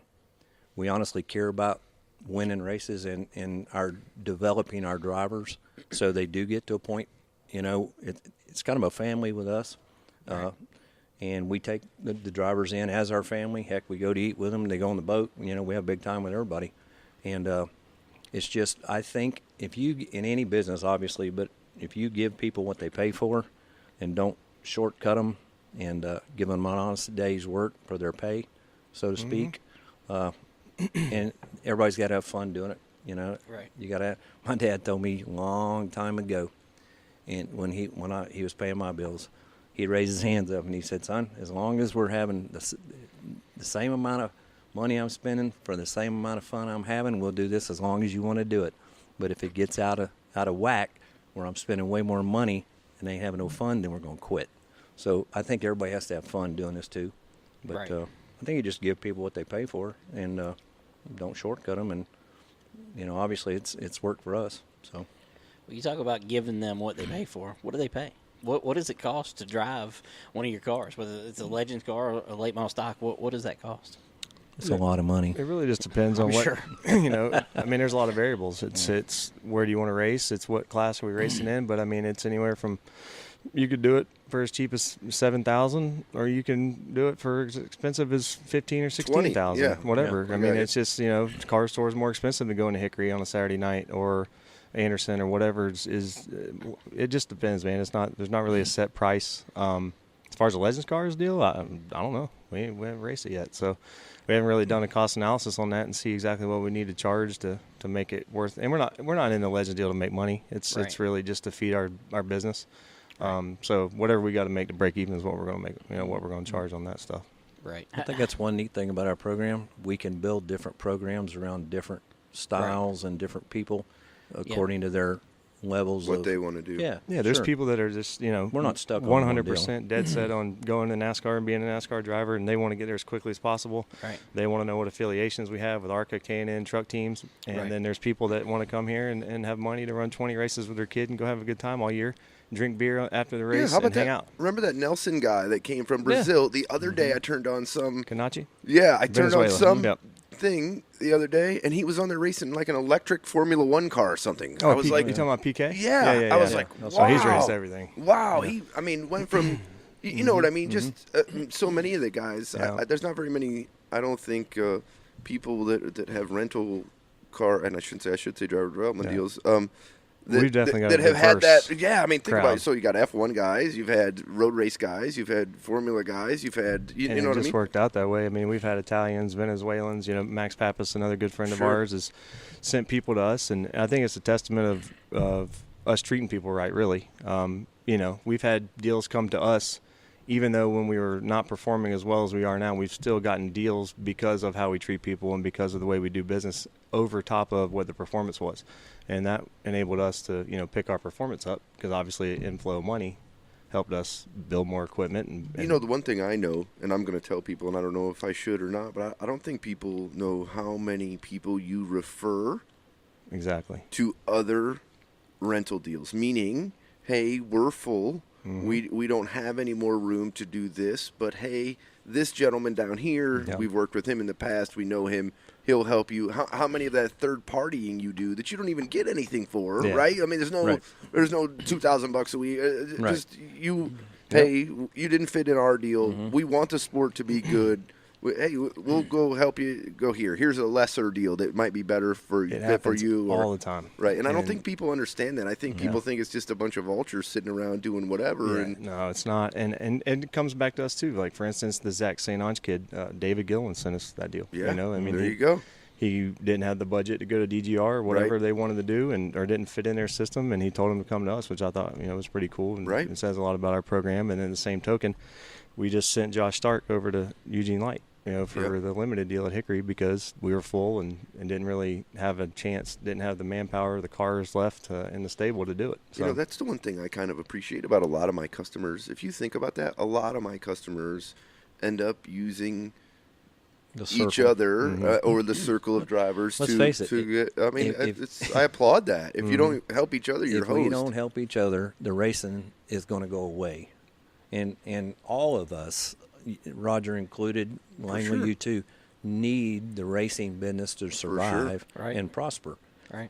And so when people badmouth and want to run racetracks down, and for whatever reason, I mean, that just, pardon my language, pisses me off. It really does. No, right, sure. You know, that's the first time I've ever heard him say "pardon my language." I'm trying to be PC here. Well, you know what I mean. Right? I sure. You know, everybody's trying hard, whether they're doing it the right way or the wrong way. I agree. They're trying hard. Right. Some racetracks get it. The only reason I'm mad about this whole sealer thing at Hickory is because Josh Berry sat right there in this chair and said, "Listen, if you want to have good racing at Hickory, you keep the top clean, you keep the bottom clean."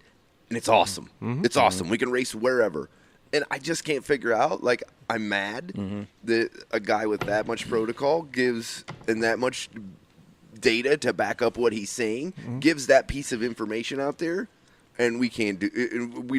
We don't at least try to make. I mean, does that is the make sealer sense? thing a maintenance issue? Is that why we're sealing this track every few years? Or I think it's probably got to be sealed, right, for maintenance. I mean, the last thing you want to do is pave it. So I mean, whatever you got to do to make it right? last, pave it. And he's got to eat too, right? So I understand that. There's got to be like a brush truck or something that we could. No. Well, here's what happens. Here's what happens with the sealer.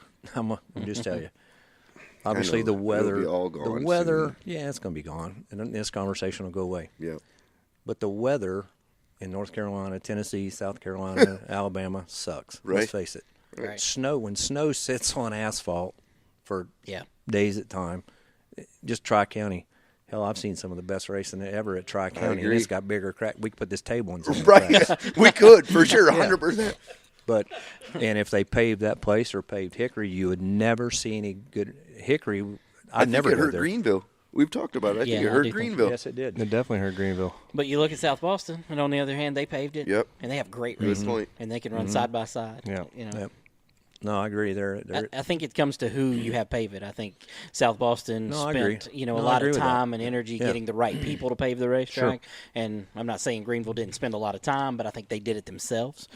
Whereas they don't have that knowledge about racetracks. Right. Yeah. Right. And Josh Berry, I mean, he's a friend of mine too, and he can win races. That thing could be oil field. No, I don't disagree. What I like is that guys like that drive seem to know really well, in my opinion, how track prep needs to be done. Yeah. I think Tony Stewart is a great dirt track promoter because he knows what he wants. Sure. He wants the bottom to be tacky. He wants the top to be just a little dry slick with a nice curb, and he'll continue to work the racetrack because he knows what he needs to race on there to be able to go good on the top or good on the bottom. And I think that's what makes him great. And I was seeing Josh at Hickory Saturday night. I really would. Yeah. I think Josh is going to put a hurting on him this week. Just saying. Yeah. He's got a little chip on his shoulder anyway from what I read. Josh could drive I think a I read it on your site. Yeah, we didn't talk about that. We didn't really get into any of that. I don't know. I mean, I'm lost over here. What are we Wasn't talking there about? a comment made about something about coming back to Hickory this week? And I don't remember exactly what it was, so I don't want to quote it and piss everybody off. But anyway, Josh Berry's my pick. Not that's a big surprise to anybody else. I think he's going to win it. You're really going out on a limb. And I think he's going to win it by a lot. I said it too, and they got mad at me before. I don't even think it's going to be close. He called Josh Berry a dark horse. Because here's the thing. Wait a minute. Wait. I'm going to tell you why I said he was a dark horse. Because I thought he'd win 10 races. Yeah, I really did. This year? Yeah, I thought he would. I thought he would dominate the Cars Tour. 10. And I mean, he led that whole part to the. I thought he would just be overly that dominant this year. I thought he was get married. Yeah, I know, but he's got a little softer in his old age. age. It's the having the kids that makes you soft, not your old lady. The kid, right? You're trying to show off for your old lady. It's the kid. Right, it's swelled up, strutting around. I think it's the beer drinking that he's been doing. His belly looks a little bigger than it did last year. I got on him Saturday. I call him out right here on the radio. I poked him Saturday. I said, that married life is doing you good, boy. He said, yeah, I put a pound or two. Josh Berry's still my pick, by the way. Yeah, and so the beer drinking thing is funny because he did drive a race for us at Hickory a few years back, and just checked out on him basically. And I'm nervous as I can be because this is my business. So I'm like, Josh, can you win in this car? And he's like, I think so, maybe, whatever. And he just cool and calm about it. I'm like, no, dude, I can't put you in this car and you run second. Right. You're going to ruin my business. Your car. Right. So Bobby Pierce was driving his car. That's right. It was the night that Bobby Pierce drove his backup car, and he was a little upset with the way that went down. So we put the deal together. That now. Bobby goes out, and he's been on the pole. We're the last car out to qualify, and I think the pole was like a 15.10 or something like that at the time. And so Josh says, well, what's the pole? I said 15.10. So he goes out there and runs a 15.11 on lap 1 and then a 15.09 on lap 2 and puts on the pole. And, I mean, literally just almost lapped the field. And while he's out there racing, it's like, I had a couple beers last night and watched this on TV. And he was just out there just checking out, talking to me about stuff that had nothing to do. And I'm nervous, sweating bullets on the spotter stand, like just waiting for something to happen, but we ended up getting thrown out. So that's basically what happened. They had that's when Kilby was on those shocks, like, for whatever reason. And anyway, we had one piston that wasn't just quite right. And see you, boys. You're out. That's when we changed shock manufacturers. Yeah, that's when we went over to Dynamic. Yeah, we ain't been thrown out over shocks since. Yeah. But they did away with that stupid crap anyway. Josh could have had Monroe Maddox on it didn't matter. Speaking of stupid rules, oh boy, engine thing, man. Yeah, don't get me started. But we can get you started. No, we this should. is prime opportunity. Something to address for sure. Are we talking enforcers or Hamners here? No, we're on late model stock. Okay. So Okay. We can talk about the Hammer. No, you're talking. I mean, if you got Dad on here, you're everything's talking a to the mess. right person So, about the yeah. enforcer deal because Yeah. we've been in that since the ground one. I mean, breaking. Everybody knows I'm an advocate for Chris Harrington and Harrington Race Engines. I was there on the very inception of the Harrington Enforcer motor. I got the very first Harrington Enforcer motor, and we tested the crap out of it. In my opinion, I mean, it's like late model stock world has got more pricey, whether it's gas, tires, motors, cars, chassis, bodies. Oh, chassis ain't gone up none. Same price. Spindles, drag links, Maybe you know. yours. Let's get all Maybe into mine. that stuff. Yep. But in my opinion, Chris Harrington is the best thing that's happened to late model stock racing in years because I'm going to get up on my soapbox here, Langley, if you don't mind. Go ahead. That's what we brought you here for. The motor program was getting out of reach. Mm-hmm. I mean, I've got prices from different motor builders for Ford crates for $20,000, $21,000, $22,000, $23,000. And I've asked, we went to the PRI show and had Mike Delhoney sitting in the NASCAR booth with my car, so I had a perfect opportunity to ask some questions. I needed somebody to explain to me how an $8,500 Ford crate motor could end up $22,000 out the door if you can't screw with them. Right. So, but I have yet to this day got an answer to that question. The only answer I got was from Robert and Charlie. I was going to say, they'd have probably been the ones that had the answer. And they told me, Lee, the reason that those motors are that much is because people will pay it. Mm-hmm. Okay, well, a racer's his worst enemy. We all know that. 100%. That I don't care if Roger had a new fender and he told me that was 3 horsepower or 5 counts better and it was $50, I'd buy it. Right. And every racer's that way. I get that. Yeah. So when you take an $8,500 crate motor at the time and you can't mess with them. Right. Okay. And you build that thing, and now the bill is $22,500. I know I called every motor builder and got prices. This ain't stuff I pulled out of the air. And I need somebody to explain to me, my super motors from Steve at Progressive in South Florida, delivered to my door with titanium valves, Corilla rods, Crowler crank, dry sump system, motors you can turn 8,000 RPM all day long, is $22,500 delivered to my door. So I needed somebody to explain to me why we got a piece of crap crate motor with stock rods, stock pan, stock crank, non-ported heads with a hydraulic camshaft, the same amount of money. Well, nobody has yet gave me an answer how it gets to that point. So when Chris Harrington, NASCAR went to Chris Harrington 3 years ago and asked him to, and look, the 604, back when we raced the 604 Chevrolet crate motors, they wouldn't keep up with a Ford crate motor. They were 30, 20, 30, 40 down, all depending on who you got yours from. Well, what happened to the Chevrolet guys with the 604s turn them more. Now we start blowing them up. I did that. Yeah, so did I several times. I did that. So in steps Chris Harrington and builds a exact replica of the Ford crate. Same parts, same suppliers, same rods, same crank, same cylinder head manufacturer. Everything's the same. The first motors, they laid on top of the 2 dyno sheets, laid fairly close. You know, that was NASCAR's goal with Les Westerfield and Tony Glover and all of them. But it was with Chevy parts, right? Chevy parts. Right. Make me an equivalent motor to the Ford crate. He did for $10,000. Out the door, dynoed. Well, here we go again. Now we got, we sell kits. Chris sells kits for those motors. So any motor builder or any backyard mechanic who ever built a motor can, and it saved the racer money. Right. All right. If you don't, we can't keep up with a Ford, and I can't afford $22,000 for a Ford. So now we come up with a $10,000 supplement. Boom. Now the Chevrolet guy can keep back up, and he's not blowing up Chevrolet crate motors every week. Well, now we got other motor builders who are messing with the Harrington. Then the power gets more and more and more and more and more. And now the prices get higher and higher and higher. So here we go. We've messed up a perfect motor program because the Ford and the Chevrolet, the Ford just got another update. And I own a Ford. I didn't buy it. It came in a car that I bought. But it seems like every 3 months we got an update. We got an update for the Ford. We got an update for the Ford. We got an update for the Ford. Well, the last update was $6,800 for the cam and lifters, and this last update, because you can't put the lifters in the holes without pulling the cylinder heads off. Well, that was a genius idea Ford come up with. Before you could change the lifters, you can't now. Right. So now you got to pull the heads off. Well, when you got the heads off, you might as well freshen it up, right? You got the bottom end off, you got the pan off, and front timing cover off to stick the camshaft in. Heck, let's freshen her up. That's another $6,800. So now we got $22,000 in this thing. Now we got another $6,800 coming.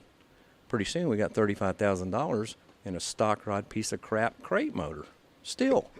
Right. I love it. So how, if we don't get our hands wrapped around this problem, it's going to price itself completely shut the doors to late model stock racing. And it's just not the motor problem. Hell, tires shouldn't be $700 a set, and gas damn sure shouldn't be $11 a gallon. Let's get real. Those motors don't have no compression. You can put them on pump gas. Right. So, and it's just on and on. Josh had a good point when y'all had him on here about those spindles. I'm not going to get into all that again, but the spindles that are welded together, whether it be Hedgecock, whether it be Rogers, whether it be whoever builds spindles, right over here on the bench. Right. What are they, Roger? $300? Yep, $300. Lee Pulliam's won 1 million races with a $300 spindle. Matt McCall will whip your ass with a $300 spindle. He whipped everybody's ass a couple weeks ago with a $300 spindle. And that gets to another point. We've all, we're just as guilty of it. Sure. The bump stops, the bump springs, the washers, blah, blah, blah, blah, blah, blah, blah, blah. Matt McCall races once a year with an antique PRW car. Yep. No bump stops, conventional setup, and waxes their ass. 20,000, 20,000, 20,000. He'll go over here next year and get that 20,000 again. Right. Because he knows how to work on his car. Right. He's a heck of a race car driver. The cars today are the same speed as they were 5 years ago. They just don't look as neat going around the racetrack. Right. Yeah, the old cars don't. Yeah. They look neater now. Michael gets on me, and I say it all the time. Son, we ain't picking up no speed, but, it looks better. Right. We got to be just like everybody else. Because it's the times. You got to get with the times. You got to be sealed off in your attitude. You got to be sealed off in the attitude.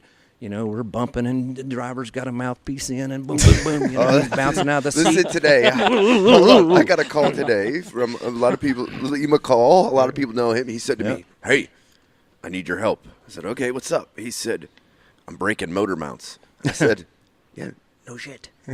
He's like, well, "What do you mean?" I'm like, well, when you want to ride solid, where it's metal on metal, that motor sitting up there, right? Yeah, sure. They're solid now. Like I guess we can go to 1/4 inch, right, or something bigger. I don't know. Maybe that's basically a go-kart. They are go-kart setup. We're locked up solid, and we're just hitting stuff, and I don't know what else to do.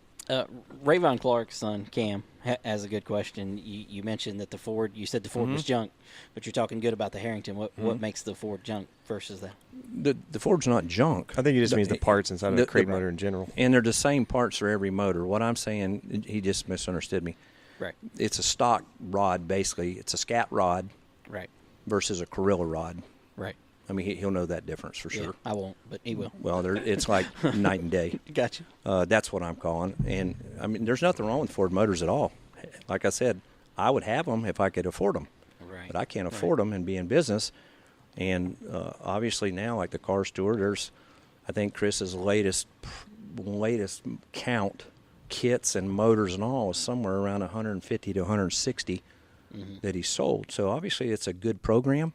Right.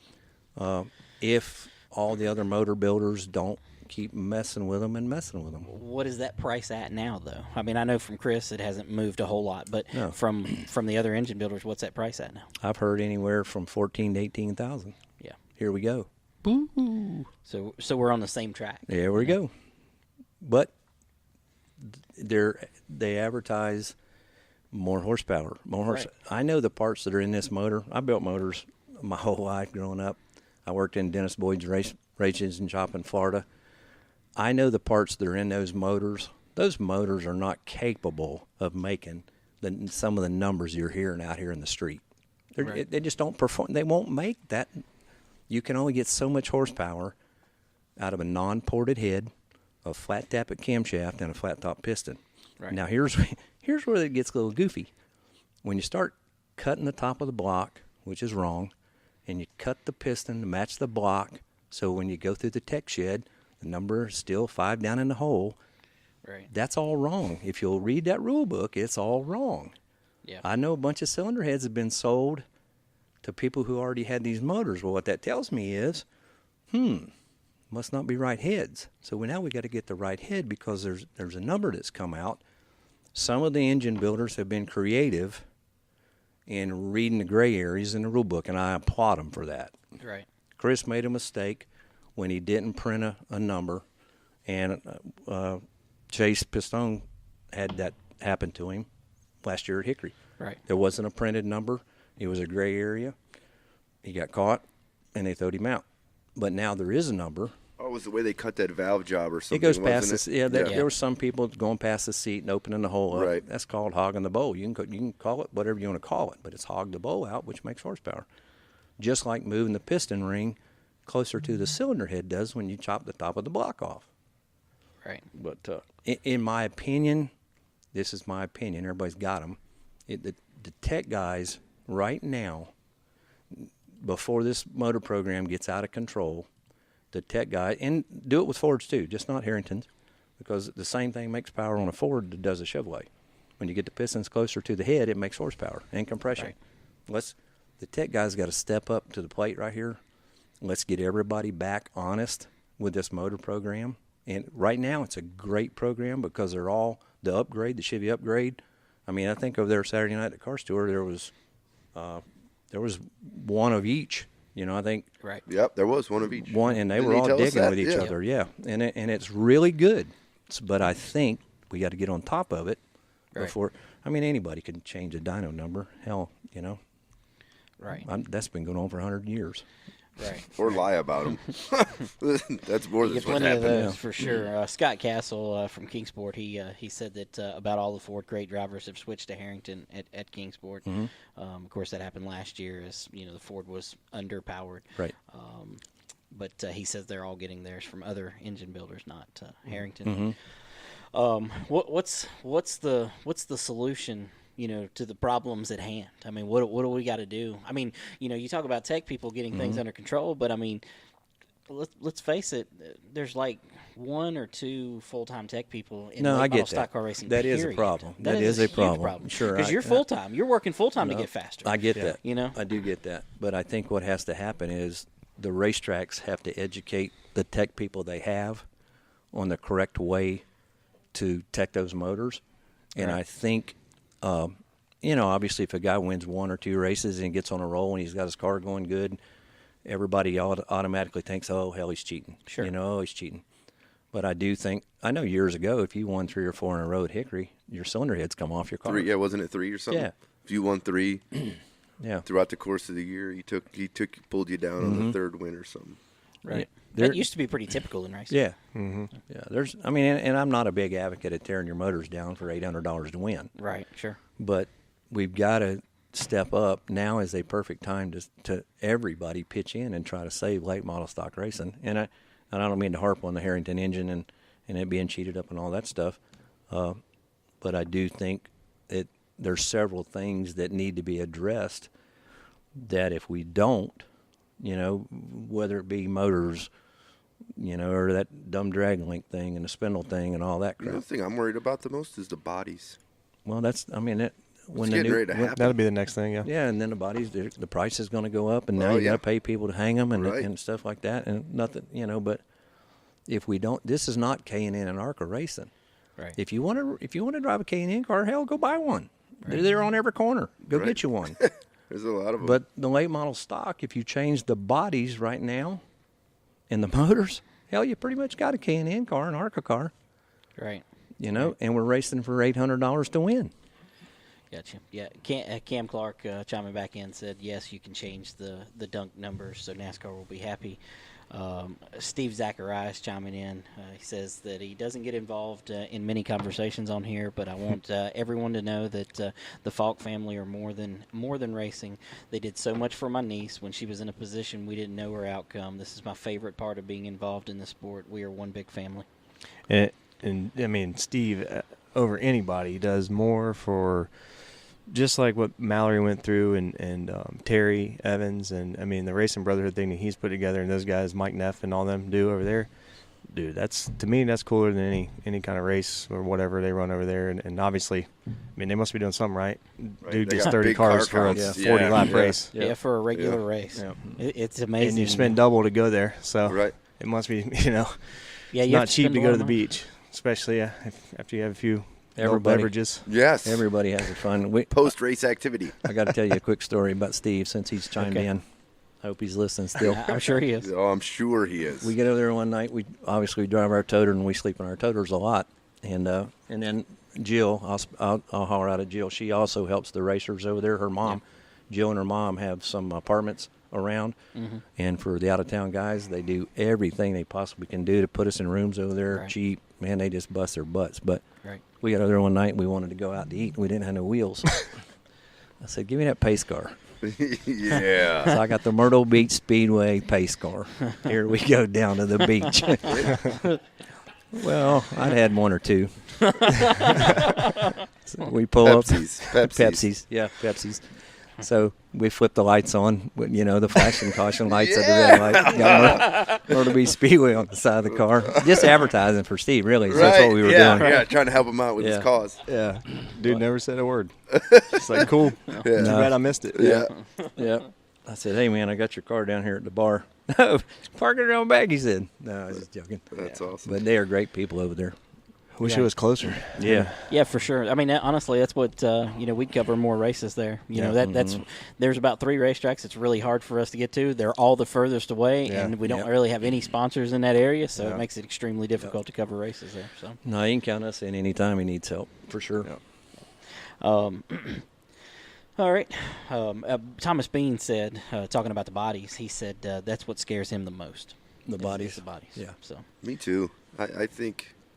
I mean, how badass are the old Outlaw late model bodies where you can just build them yourself out of a sheet of aluminum and they look cooler than anything you could even and half the price. I worry. I worry that we've as a dealer for all these body manufacturers.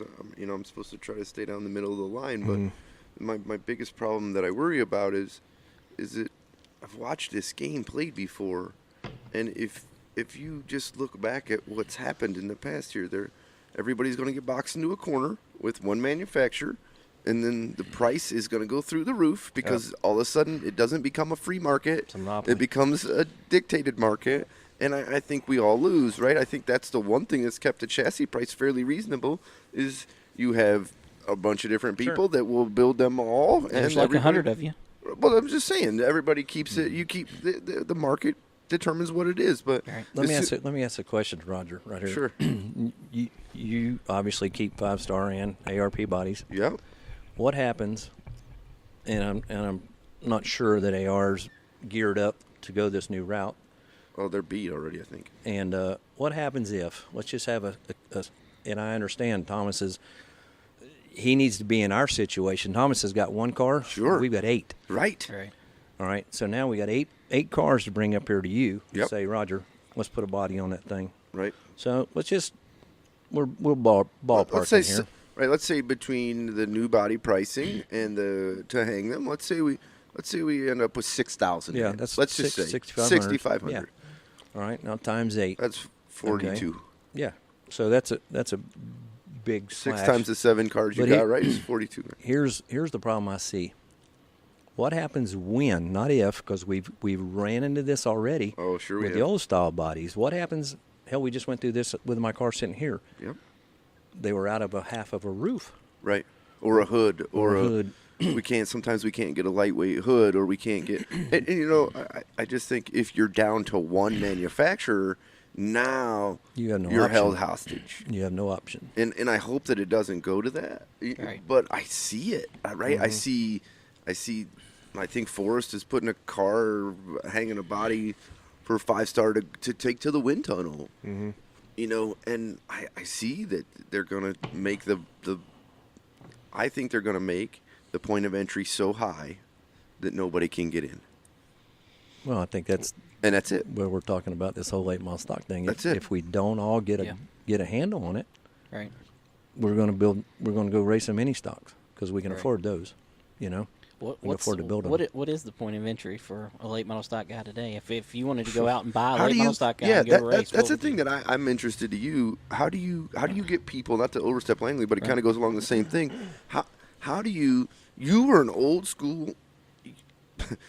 Easy. No, easy. I mean this. Hold on. You were an old school racer that worked on your own stuff, that did it the way you did it, and how do you convince these people that have I would say, have no concept of what you are getting ready to do for their kid, because they don't even fathom what needs to be done for their kid, right? Like it would be different if pro athletes, a lot of times their kids become pro athletes, and I think that's because the reason that they're willing to push so far, 90% of the people that come to you have no concept of where they want to go, how to get there, whatever. They say, I know I have X to spend, here's how I want to do it, tell me how far I can go with it.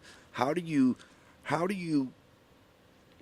justify to them, and I'm not putting your program down because I think it's very well valued, how do you spin to them that it takes a 6-figure salary for your kid to race and be competitive, and that's it, right? I mean, that's what it does.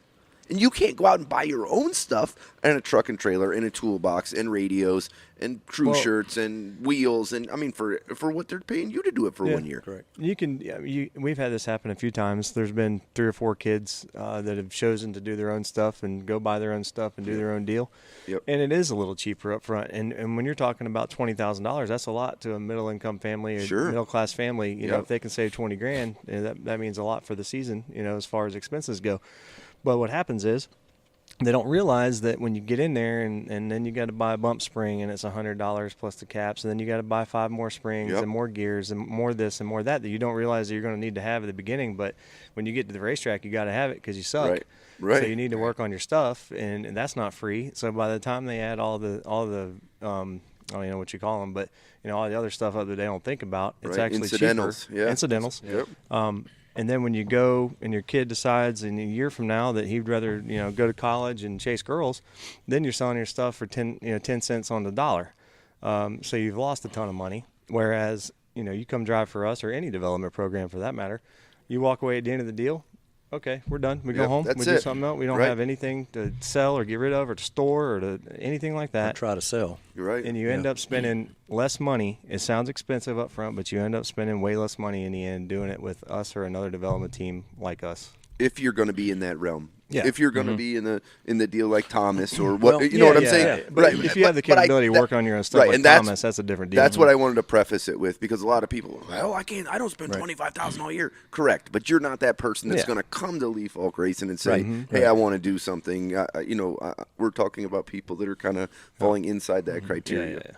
Right. The wave of kids that come through, for them to buy their own stuff to do it is pretty silly, because they're not going to be in the late model stock world or the super world long enough to have any value. In other words, they're going to have that stuff for a year, 2 years tops. Right. Then they're going to move to the next step. Mm-hmm. Now they have to worry about selling the stuff. And like Mike said, that's where we come in and or whoever and buy them out. What's the biggest piece of advice if I'm a parent in California and I am a race fan, I've been to Fontana a couple times, and I like this whole NASCAR gig, and I want to take little Billy, who's 11, and I want to take him racing. You see the patterns. I see patterns. I see people that do the same thing over and over, and they end up in 2 years, I don't see them anymore. Mm-hmm. what would you say that the biggest piece of advice that you could give to that parent that wants to do it with his kid that they should do to try to make their son or daughter, because you have both, that's something I think we should talk about too. Yep. You have both. What advice would you give to that parent that wants their kid to be a Cup superstar or wants to go down that path and have them race trucks or nationwide that they could do that would benefit them and put them ahead? You want to answer that? Well, first of all, I think the parent has to decide, and the child, female or male, what the reasons are they're doing this. If they're doing it for the fun of it, that's one direction you can go. The next thing I think you need to decide if the parent is doing it for himself or the kid really wants to do it. That is a major difference. For sure. We see that a lot. The parent couldn't do it, so he's going to do it through his kids' eyes. Right. Yeah. That never works. Never works. Short-term win, long-term loss. It never works. The kid's got to want to eat, breathe, sleep. I told this story to somebody today. When we had little Fittipaldi, he's kind of family to us because Michael was his crew chief, and we're still friends to this day. And when he comes back in town, we all go eat, and he's like Michael's little son. Cool, as far as anybody being as committed, there's nobody. We got spoiled with him, for sure. We got spoiled with him because we've had, I don't know how many kids come through our program. Mike, do you know? I don't know. Roughly. I mean, probably around 100, I'd say. Yeah. There's nobody as committed as Pietro Fittipaldi was when he come. It'd be 100 degrees outside. He'd put on sweatpants, a hoodie, a jacket, a toboggan, and run for 7 to 10 miles a day to get 11, 12-year-old kid to get on his own, not because we're telling him. Nobody told him to do that. Yeah, but you could see it too, right? He went from this little tiny kid to this, holy cow, he's chiseled, and you know what I mean? All of a sudden he became a man. Yeah, he's still a little punk. You take him out to eat, there wasn't no cheeseburgers on his plate, buddy. No. It was grilled chicken and broccoli. I think one thing that we got, back to your question a little bit, and I always ask the parents, if they're, like you said, new to this, just coming in, I got this much money to spend, they got to look at it, not just what they can spend this year. They got to look at for the next 10 years. Because if they can't see $1 million in the near future, in the next 4 or 5 years of their life, being able to scratch $1 million or $2 million, then don't even start right now. Because you're going to get to a point where your kid's going to get his hopes up, your kid's going to be all into this deal, and then as the mom or dad, you're going to have to tell them, son, we can't afford to do this anymore. I'm sorry, your dreams are over. Whereas if you would have just thought about that before you got into this deal and maybe went a different direction, or you could sway it, one way or the other, like you said, most of those situations are the parents, wanting to do it more so than the kids. And, I've told parents that a lot. I had a guy actually come by 2 weeks ago to my shop wanting to talk about me racing his kid. And by the time he left, he thanked me and said, I've never really spoken to anybody as honest as you about this. You just saved me a ton of money and my kid a ton of headache. And he's like, I never really thought of it like that. He's like, I just kind of looked at it like, man, I got 50 or 75 grand I can spend this year. Well, then what? Then you're going to spend another 75 grand to do the same thing over and over and over the rest of your life? Or are you going to move on? Do you think it gets skewed? I had a discussion with a gentleman the other day that many of you may know. Ty Wakington. He was a professional baseball player, played for a bunch of different people, and I rack his brain, right? I ask him tons of questions because, he played at such a high level and did such great things, and I find it so intriguing that with his children, he doesn't push. He talks, but he doesn't push. He shows. And I with a lot of these dads with so much incremental money going in, I don't think anybody works on how the parents should act. And I think you folks do a good job with that. And I don't mean that every deal is supposed to be the same, but please don't think that. I'm not saying that I don't believe in the old ways of some of those guys that used to say, here, you're the dad, here's 50 cents, go in the grandstands and get a Coke. Now, you know what? I don't believe in that really all the way, because sometimes the parents communicate better with the children than we do. They spend so much time with them. They do all these things. I'm interested as to if they should be completely involved, if they should try to let their kids kind of do. I know it's a person-by-person thing, but I just see so many parents that are so one side or so the other. And I think maybe if we could establish some kind of a norm of, what works best for people in the business. I mean, I remember a few years ago there was a dad that he used to throw and break and flip stuff over and cut stuff up and hit. I mean, and now his kid don't race no more. Mm-hmm. And that's why. And I don't mean that bad, but that's kind of inevitably all those little things add up to it, right? So I think that gets back to what I was saying. You have to, the parent and the kids have to really sit down and figure out why we're doing this and where do we want to go with it. Right. Obviously, everybody's not going to be a Cup star. Everybody's not going to carry their career on to Cup racing or truck racing or K&N or whatever. There may be some people who come to our program who just want us to teach their kid to race, and they're fine with Saturday night level racing, which is great. I think that's amazing. I that do people too. We need more of those. Yes, Yeah. right. I mean, 100% agree with that. I mean, and you've had a bunch of them actually. Yes. I mean, you've had a bunch of them. We have one right now. I mean, Hannah Bell and her dad Richard are that way, and we get along great with them, and great family, and we have a blast, and it's cool to really She work likes with people racing. like that. He likes watching her race, and they can afford it, so that's what they do. Mm-hmm. Not everybody who comes through our program has aspirations of being a Cup driver. Some of them just want to learn how to do it correctly. Yeah. So, and they deserve a chance too. I don't think there's a good answer for what your question is, though. I don't think you can ever figure out an answer to that. I think everybody's so different and, so many personalities. And one thing you deal with is when parents pay you that much money, say they give you $200,000, they think they own you. Leverage. A lot of times. Leverage. And they will treat you that way as if they know more than you. And I'm just like, dude, your kid would do so much better if you would just if I pay somebody, all right, Harper, she wanted to be in gymnastics class, right? Yep. So what did I do? I took her to Enzo Elite Gymnastics, the best gymnastics place I could find. Correct. And I said, here you go. And I sit my ass there behind the wall, and I watch her, and then I 100%. talk to her when she gets done. I'm not going to go in there and say, hey, dude, that somersault looks like shit. Right. I mean, no, what I'm are you serious, doing? Right. But you'd be surprised at how many parents would be like, oh, man, that car looks like it's tight there. I think you need to put a little left rear spring in it. Right. See, I'm not that dad. I used to be that dad when we quarter midget raced. I was so that dad, right? I was so it was going to be. And now that my kid is establishing some success in this lacrosse deal, I tell the coach, so how did you see it? Yeah. He asked me, how did you see it? I said, I saw exactly what you did. I don't even know what I saw, but I saw exactly what you did. Yep. And they have success because I want them to buy into the program. Yeah. It's not about me. It's about him, We have had a couple of parents that we had to put in the grandstands. Yeah. Yeah. We don't give them radios. Period. That's a good plan. That is a That's good out. plan. That is You a don't good get plan. the kids don't get cell phones on Saturdays, and the parents don't get radios.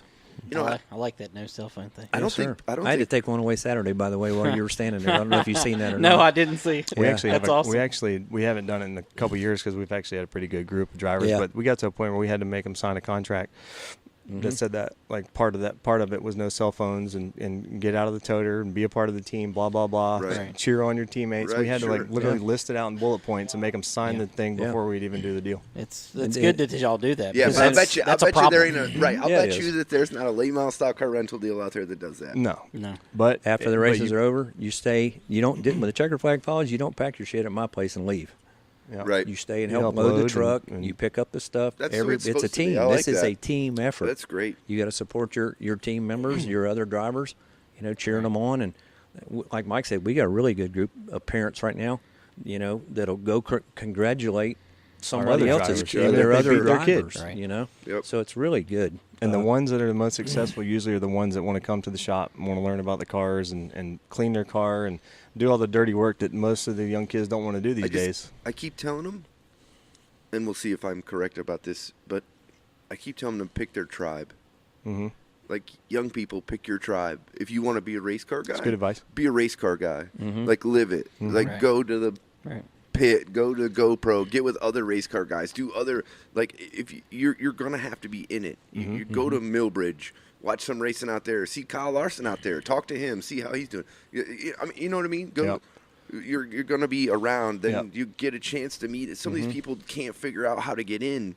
How to get in is by doing it, Yeah. not talking about it, not on Go doing social. it. Not Ryan it's Vargas is a do great it. example of that, man. He's everywhere. The Right. kid goes all over with his friends to races, Right. helps them spots, whatever he can do just to be a part of a team. That's right. Any of his buddies' teams or friends, whatever. Saturday night He's is there. Hickory. I didn't tell Mike this. Saturday night, Ryan's always got a notebook with him wherever he goes. Saturday night, He was there helping me. He gets up on top of the truck and makes notes of where the fast cars are. So when he's driving for us, so when he comes back, he can open that notebook and say, man, That's pretty good. 3 weeks ago or the first race, there wasn't no top, so I better get on the bottom, or whatever. Right. But we took him to test at New Smyrna. I'll tell a quick little story about Ryan. We took him to test at New Smyrna, so before he tried out for the Rev Racing program. And when the other two kids, we had Sean Bass is a good friend of ours. We had him test all of our cars that we took there because we'd never run a late model stock at New Smyrna. While he was testing, Ryan Vargas gets on top of my hauler, opens his notebook out, and draws a picture of the racetrack on his notebook. And we had like 4 or 5 kids there that day. The rest of them were on their cell phones on Snapchat. Ryan Vargas is on top of the hauler, drawing the line in his notebook. Ryan Vargas was about 3/10 faster than he was actually faster than the kid we had testing the car. You can tell. And boom, I called my friends over at Rev Racing. I said, this guy's the real deal. You need to give him an opportunity here. You don't see kids with that much interest. Yeah, so we stole him back. Yeah, we stole him back. Yeah, thanks to Rev Racing. Thanks, Mark Green. Thank you, Mark. Appreciate it, Mark. A couple people chiming in here. Kimberly Brackett said that the child needs to have real talent and love for racing. Absolutely. What you just said. Oh, I'm sorry. It's got to be their passion. No, it's got to be their passion for sure. Everybody asks me. My daughter's 4 now. Is she gonna race? I'm like, I don't know. Is she? It's up to her. Right. Because I'm not gonna do. I did it. I'm not gonna do. I did it. Man. I know. And I showed my cards. And I'm so glad I did. Yeah. It was the best thing that ever happened for me. Kids got to want to do it. It taught me that he's not me. Yep. Right. And there's nothing wrong with that. No, it's 100% as right. bad as you wanted that to be. Yeah, but the bad part was I didn't want it. That's what made me so damn mad. But I had to. I felt like I had to give him the opportunity to show me whether he wanted it or not. And that's the same way. That's exactly how I feel. And about it. I did it. We had great times together doing it. I think he's too. I don't say it. He's too lazy to do it. Mm-hmm. He is. He's too lazy. He lives in a society that and I've made him some of that. Mm-hmm. He believes that in instant fulfillment that I should do some things. But I will tell you, the one thing that has helped me in my life with my son is dealing with some of these kids that have exuberant amounts of money and very little empathy or respect for anything else that goes on in this world to make that you work for them. It has allowed me to see there's no way. Yeah. My son, I will do everything in my power to make my son not have that much entitlement that Lee Faulk, even though you've won 250 races, my daddy pays you, so you're going to do. That's the wrong answer, man. And that ain't going to get you nowhere. And one problem that we got is everything has to happen so fast because everybody's got to be there so young. No patience. Right. There's no patience. And you can't learn what you need to learn in the amount of time that you have to do it in anymore, because when I was 13, 12, 14, first started racing late models, I missed tons of parties. I missed tons of activities with my friends because he was like, listen, dude, you're not going to race if you don't stay here with me and work on this car. And I hated it. I hated it. I didn't want to do it. Like, I wasn't interested in working on cars at that time. I was interested in chasing girls and hanging out with my buddies. Right. And he made me stay there, and I resented him at the time. But now that we're doing this, and if I hadn't have done that, I wouldn't have been able to do what I'm doing now. But the problem is, it's like you can't expect these kids, and this is some of the problems that he has a lot of times, being that old school minded, is he gets mad at these kids, but they really, I mean, what can you do? I mean, you don't have 10, 12 years of experience to give them, and them working on their cars, because by then they're washed up. So it's like you got to go. And granted, a lot of them don't want to pay attention like they should, but at the same time, I kind of understand where they're coming from because of the generational thing, and things are just a lot different. I wish there was an answer and a way, if there was a way you could, get these kids to learn that old school way.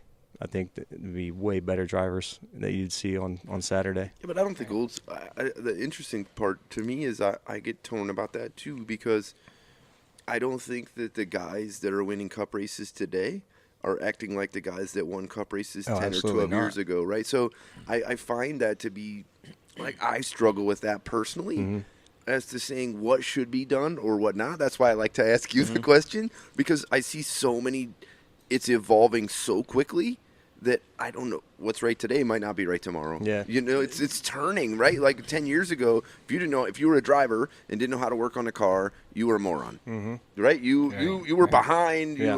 You were everybody. Right. Did. That's it. Now, no. And I'm not taking it away. But you got two comparisons, and it's funny you said that because I thought about that on the way up here. You got Ryan Blaney. Let's just use Ryan Blaney. He was the perfect example. Engineer, Purdue. And can build a race car, build his own motor. His dad made him stay in the shop religiously, working on his own stuff. We watched him at Hickory Speedway in a late model, super late model. But you look at little William Byron, he can't change a spark plug, but yet he can drive the wheels off a car. Or Kyle Larson. Kyle Larson. We had Kyle Larson at the Denny Hamlin years ago. When we took Stenhouse and Larson and all to the Hamlin. Yeah, he was 40 degrees hot on the right rear tire and telling us to free it up. There you go. And looking for it. Yep. I was like, well, what do you think about a stiffer right rear spring? He says, he goes, I don't know anything about a stiffer right rear spring. I don't care. Right. I just drive it. Right. He told me. Okay. I told him after the drivers' meeting, we changed right rear spring, track bar up, left front spring, take bar out of. I took a big swing. And I was telling him all this stuff as we were walking out of the driver's meeting. He said, Mr. Faulk, stop. Just stop. He said, just tell me if you freed it up. Is that all you did? He said, I don't know anything you've told me. I don't know anything about it. Yeah, he's a modern-day Cole Trickle, basically. I mean, there's nothing wrong with that. You obviously drive the hell out of it. He drove that thing sideways for 50 laps. Right. He did. He loved it.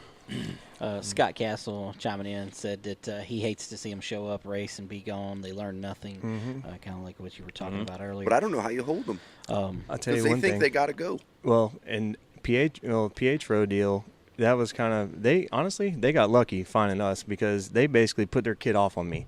I picked him up from the airport. 100%. He was 10 years old. I had to sign a waiver to go get him from the airport, and he stayed at my house. And he lived with me, but they were smart because they knew, his parents knew, like, all right, you're going to learn this, then we're going to inconvenience Michael. Right, but you're going to be in. Yeah, and they didn't care. Every day. You know what I found funny? Look at Rafael Assard. Look at a lot of them kids. Rafael Assard was mowing grass for living in one of David's employees' basements, right? Doing some really of them kids. Right. I mean, and they're embedded in the sport because they have long-range maneuverability instead of just, we came in, we paid Lee Faulk, we don't have any money, now we're gone. We don't know anybody, we're out. We're back to Alaska or wherever we're from in our oil business. Yeah.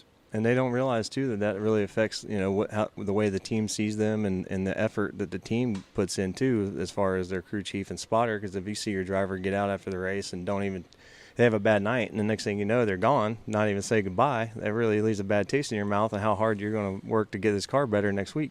You know the thing I love, and I think about it often with you guys, is the amount of money you turn through. It's I mean, like I remember one time last summer, you guys got into an altercation. Somebody crashed one of your cars. I remember something, and the person came in here that you were involved in the altercation with. Them was like, I'm gonna put them up on it. We'll junk their deal. And I thought to myself, listen, I see how much money they spend with me. No, multiply that times 8 or 9, dude. You couldn't have the shocks rebuilt on this thing easy. Right? Like, I don't think people understand that you take 7, 8 cars, have all these people that you're trying to work on a weekly basis, have hotel rooms, that's 7 motors. It's $50,000 a month overhead to run a late model program. It's amazing. And people want to screw you around on paying you. Yeah. And I think that's like, I find the math so out of skew that I have a hard time rationalizing it. I can talk about that because I just left the CPA Friday. Sure. A lot of money has come through our hands. Sure. This has by far been our best year, 2018. And me and Mike kind of get in an argument about it because at the end of the day, when the bottom line is, everybody thinks that we make a ton of money. Oh, God, look at the big haulers, the cars, the fancy blah, blah, blah, blah, blah. Let me tell you guys something. We go through a ton of money to make a minute amount of money at the end of the year. Right. We do if somebody doesn't screw you, or you don't have something. Remember a couple of years ago, you had that catastrophic chassis failure, and you barely broke even. Right. I mean, it's something we love to do. Obviously, I wake up every morning thinking how damn neat this really is to get to make a living with my son doing exactly what I want to do. Right. You know what I mean? Yep. Ain't many people can say that. There's nothing better in life than doing what you want to make money. No, nothing better in life. Right. We talk about this, Langley, and I talk about this every day. Right. Yeah. I did a deal for Christian Eckey. We took, Zane Smith, excuse me. We took Zane to the Derby, 3 or 4 years ago for Fury race cars. Mm-hmm. They hired us to do the deal. And I gave them a quote. Michael figured it up, and I slid it over on the table. And Christian Eckey's dad is the one that was saying yay or nay. But, he put the deal together. Sure. And he slid that right back to me. And I thought, oh, hell, what did I do wrong? He slid it back. He said, Lee. He said, that's not enough money. And that's the first time I'd ever in my whole life charged somebody, and they told me I didn't charge them enough. And we thought it was high. Right. We're like, man, these guys are going to laugh us out of here. Right. And Michael said, we're going to shoot high, Dad. And I said, let's go. Right. He slid it back over, and he said, Lee, that's not enough money. He said, let me teach you something right here about business. Profit's not a bad word. Yep. Right. And I said, you're exactly right. He said, dude, for what you guys do, he said, you guys, that's way too cheap. And we just try to give everybody an honest price. We're not over. I know there's people out there who probably do it a little less than we do, but there's a ton of people that charge more than we do. Right. And I think with our program, you get more bang for your buck, and we just put in a good day's effort and give our best shot. Right. And, at the end of the day, like you said, we run a lot of money through there, but at the end of the year, if you break even, you're doing good. And, we had a real good year last year and the year before, so when you have years like that, you expect to do more every year, and it's unrealistic. Right. So when you see, like, man, I'll just say $1 million. I mean, obviously we didn't make $1 million, but just say use that for a number. If you make $1 million one year and then next year you're making $900,000, you feel like you're a failure. Right. And it really took a lot of convincing from the CPA, like, dude, you're getting a paycheck, you're doing what you love to do, that's worth something, right? And then you can't expect to make $100,000 or $200,000 profit a year for the rest of your life. Like, you're going to have some ups and downs, and it's just it's preparing for the valleys. And but I don't think people understand. You got $1.75 million invested to make it $85,000. Yeah, we've put it makes like people don't understand. That's what I want people to understand. Yep. When you've built this thing, this machine one to car this, at a time. right? Yep. Like, it hasn't always been this. When we first started here 13 years ago, we had one dually, a wore-out dually, a used 28-foot enclosed trailer, well-used trailer, and I'd bought a KLB car from the guy that won the championship, Bumgardner. That was my first car. We went to the racetrack. We're like, what are we going to do? Well, let's just go buy the champion's car. So we went out there on the last night, and he won the race. We'll take that one. That's awesome. And now we're up to 8 cars and a toter and an enclosed trailer and a 7,500 square foot. We put every dime we make back in our business, and obviously, I never would have thought we'd had 2 full-time employees. That just blows my mind, being able to hire people other than just me and my dad, because we've always done it on our own. So having Shady at the shop, now Jake works for us too, pretty much full-time. It's pretty cool to not have so much on you. I mean, it's still really, we just fill it in with more crap for them to do. Yeah, but Shady's been a first-round draft pick too, right? I don't Shady's think there's a lot of people that don't know, right? Shady ate a lot of crap for a long, long time, and right? Still like does. That guy. He still does. But he's to the point now where after 7 or 8 years with you, right now you allow him to do a few little things. I find he does this a great hilarious. job. He won 3 races last year. Yeah, he's with the Pope, man, so right? He was a crew chief. Yeah. He he came to our shop several years ago and walked in the door all dressed nice and clean cut looking, and from NTI. Yeah. So that was but he would work. Yeah. So he came in. He's like, "Hey, I don't need to make any money. I just want to learn." So you're hired. Grab a broom. You're in. So he worked his way up from the bottom, and he was there for a couple of years, not making hardly anything. And luckily, he was in a situation with his family. He was able to do that. But now he's a full-time employee as a crew chief, and learned a lot and learned stuff on his own, not just from us. I mean, he goes out and studies things on his own and comes up with stuff for me to look at and ideas that I'm not normally thinking of, and he's been a great asset to the team too. Shady kind of pulled a quick one on us when I first got him in the shop.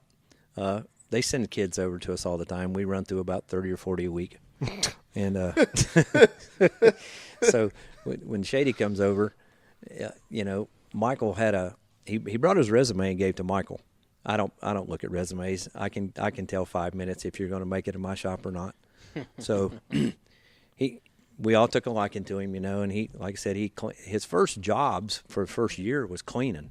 That's it. He cleaned cars, clean shop, clean cars, hauler shop.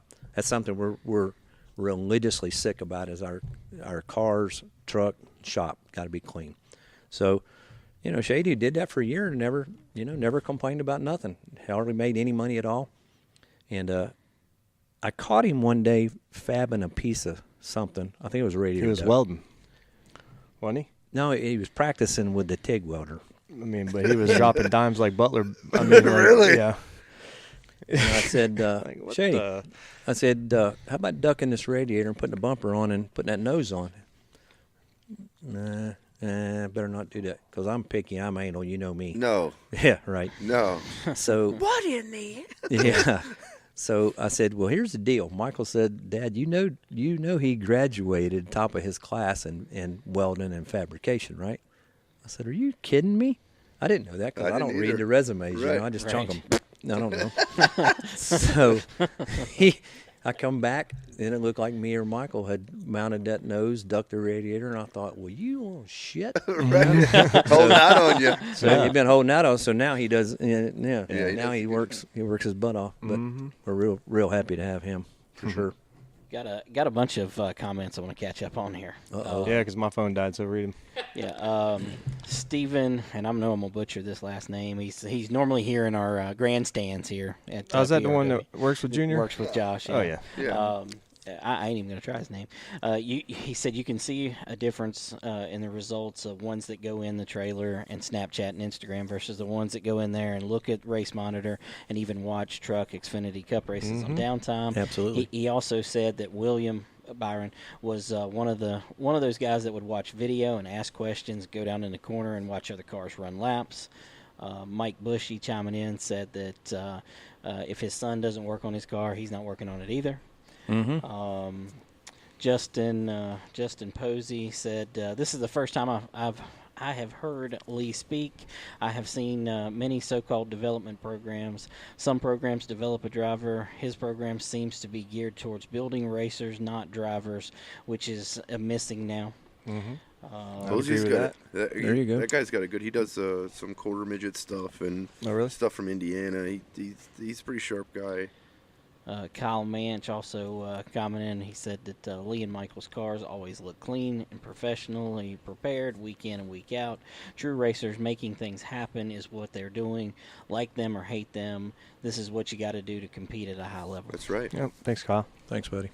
I don't know why we always get people that want to talk nice about all of the people that come on. Can't we get somebody to slam somebody? Well, yeah, then when you talk to them on the phone, they want to, the true colors come out. I don't mind it though. I mean, I'm not here to make friends. We bring our friends to the track with us, and we got a very small circle as it is, so it really don't bother me when people don't like me because a lot of people don't like Kyle Busch, but he's winning a lot of races. Yeah, that's true, 100%. What do you got, Roger? What do we? Where's where we go next here? I don't know. What do you think? I don't know. Let's. How much time we got? I feel like we have used up our 2 hours. Have we? We are at 2 hours and 20 minutes right now. It feels like it. I ain't paying by the minute, am I? We give y'all the uncomfortable chairs so you won't talk for too long. Well, I've been squirming for 20 minutes. I have seen. You noticed? Well, we have video now I'm too. freezing to death. So you guys have been on video tonight. You up for that enforcer debate, and that was a mistake. I knew that was going. I'm a avid fan of that thing. I hate to get started on it, but it was somewhere we needed to go. Sure, that was good. Especially somebody who's got the knowledge that I've been in that thing since day one, and like I said, I'm in it for the sport. I enjoy the sport. I grew up. I was at the racetrack when I was 6 weeks old, and I'm 62 years old, and I've been there every Saturday night. If the racetracks don't wake up and learn how to survive, hell, none of us will have a place to go. What could a racetrack do for Lee Faulk racing that would be the most beneficial? But let's start to look at. Apparently, I'm just trying to give more answers to get more people to find out more things that would be beneficial. So, what does the promoter need to do to get Lee Faulk Racing to come to their track? What can they do? What are the things? I mean, I know for a long time you spent hundreds of thousands of dollars testing at Hickory, tires at Hickory, things at Hickory because of the proximity. And I know you and I have had our talks about which ways to go, and you going to South Carolina. And what is the thing that the racetrack can do to help you as a guy that runs rental car kids? What can they do to help you the best, the racetrack? I mean, I feel like if helping themselves helps us the most. I mean, if they can help themselves and keep people coming to the racetracks and put more people in the stands to watch. Yeah, but what makes you want to go there? Cheaper tire price? Is it because your deal's kind of set right as you go in? So it's not a $20 here, $30 there, right? We're not talking about scraps. We're talking about big numbers. We race where we like the people. It doesn't. I don't care how much the tires are, how much the gas is, because it doesn't really matter in our business. Answer. Yeah, I like that answer. We race with the people that we like to be around and people we like to do business with. And that includes the racers too. Yeah, I like that answer. That's everybody, and I mean not just the promoters and stuff like that. Honestly, we don't really have a bone to pick with any promoter. No, we don't. Right. Logistically wise, obviously Hickory's the best place for us to go. Sure. You know, hell, I'm sleeping in my own bed in 45 minutes. Right. I like the racetrack. We're eating lobster at 10:30. Clearly you are. I'll catch hell for that lobster. forever. It was good too. Damn. Yeah, but no, I love. We think the world of Steve at the beach. If the beach was closer, obviously we'd probably run the beach a lot more. That's what makes people. I mean, y'all's answer is perfect because that's what every racer, down to the core, that's what they say. You know, they all say, "Oh, I'm gonna go there for money." No, you're not. That's a lie because you're never gonna make enough to matter. No. Just like Lee McCall, he has they go to the beach, they go out to the steakhouses, he loves and the it. dinners. Yep. And So I talked to him today, almost every Monday, right? It's the best part. Other than winning the race, going out and the camaraderie with your team and your friends and your drivers and their families is the best part about it. So anytime you can go and have a good time and race at the same time, that's where I want to race. Right. Right. I think you work so much during the week on this stuff, especially during the season, that you don't get really an opportunity to go out and do things after. So at least if you get some place where there's things to do or other events where you'd like to get to, you can get through. Tanya we were talking to Tanya McAllister and I were talking the other day. And I said, you know what? I'm 37. I want to run a full season of late model stocks one more time because I don't really get to do it that much. I race two or three times a year, but not enough to be good at it. So I said, let's try to round up some money, and I want to run a full season at Myrtle Beach. Yeah, why basically not? Because you. I love going down there, and I want to run for a championship at Myrtle Beach before I quit completely driving at all, and then fill in at Hickory and other places that I like to go to when we're not racing there. So, and that's solely because obviously the track's awesome and it's really racy, and it's great for people that have experience, like I do, and they're used to saving tires and things like that. But it's more so just the people in the environment. Anybody can win there, I think. Yeah.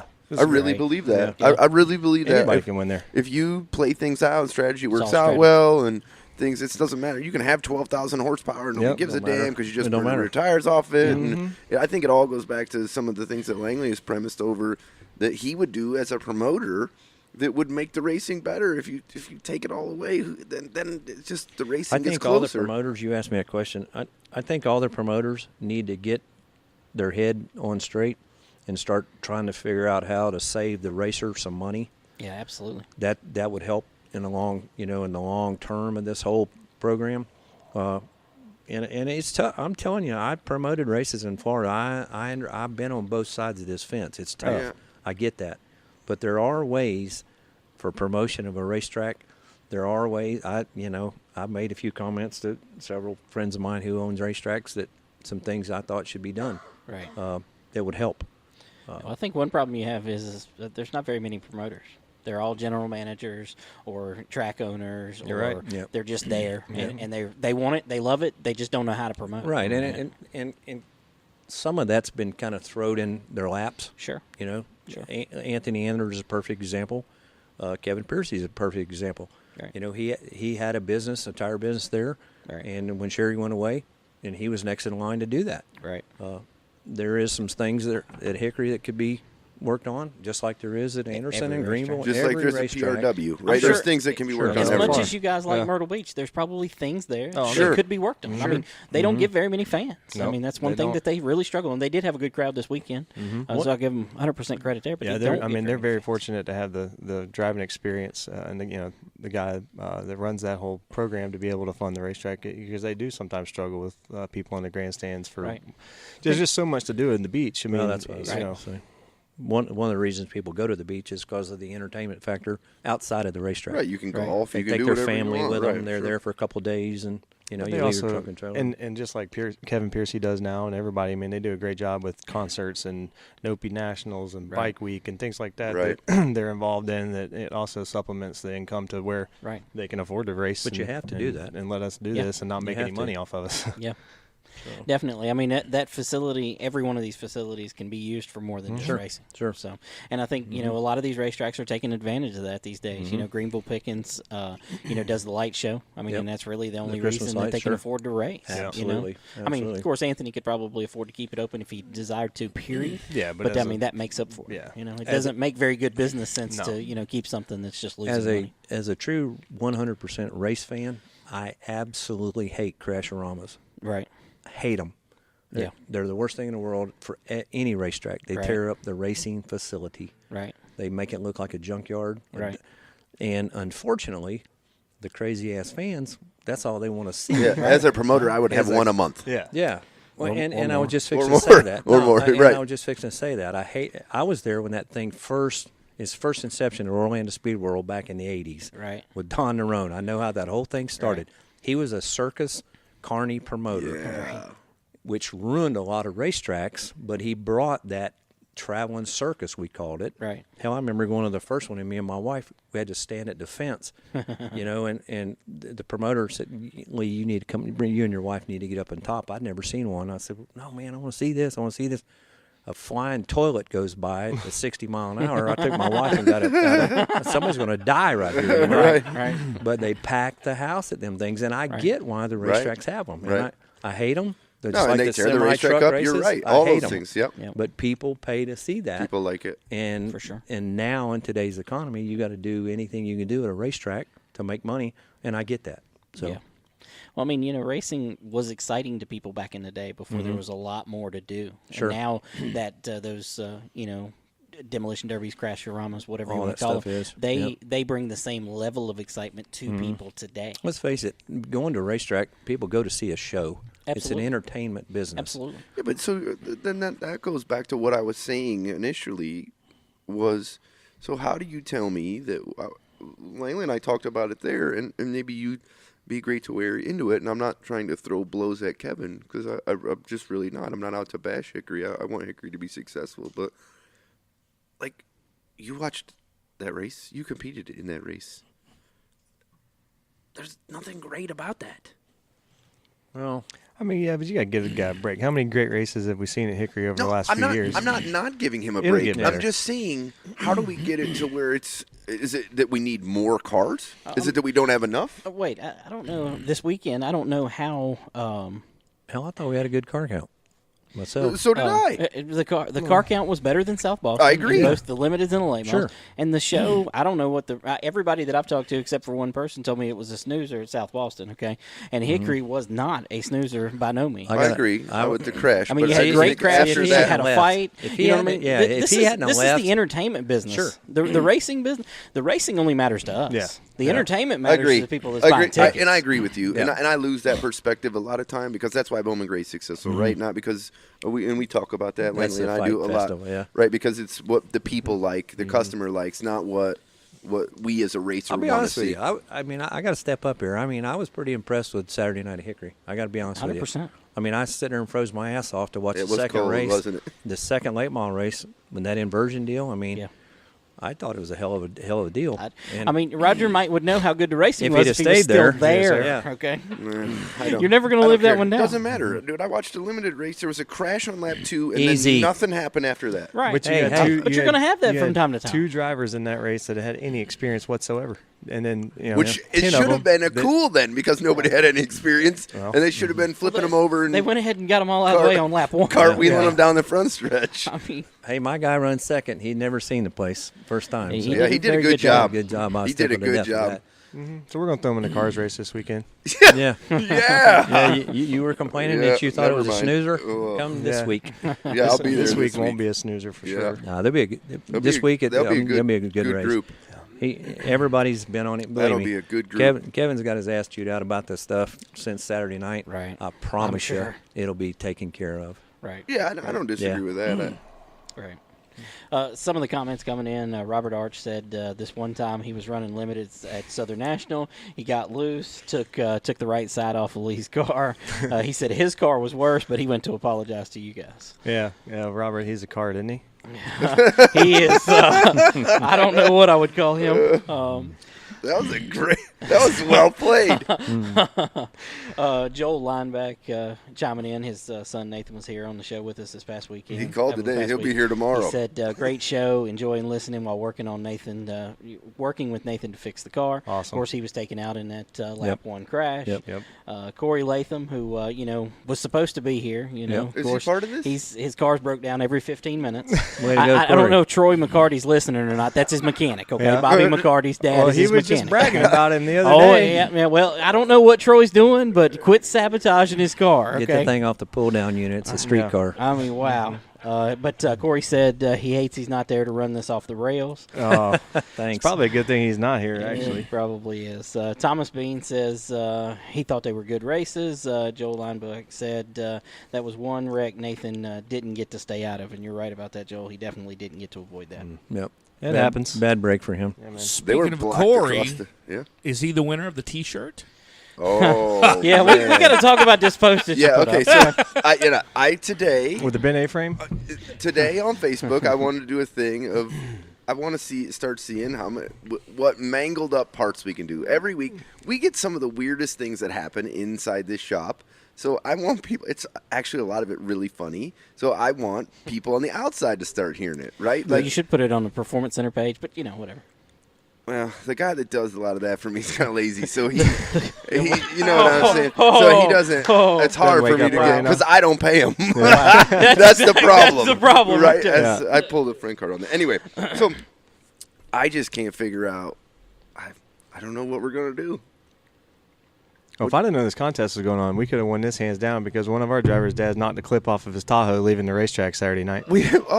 Coming into Hickory? Yeah, leaving Hickory. We got a picture of that, actually. Yes. I just want people to post bent-up stuff, right? Let's see who's got the most bent-up stuff, and I'll give them a T-shirt every week, or we'll do something crazy, right? And start getting people laughing about their stuff being bent up instead of everybody being pissed off. And Corey Lath takes this to a complete new level and puts the most. I don't know how you put it in the chat or something. We can't, but it's the worst picture I've ever seen. Lifetime. I threw up a little in my mouth. Oh God.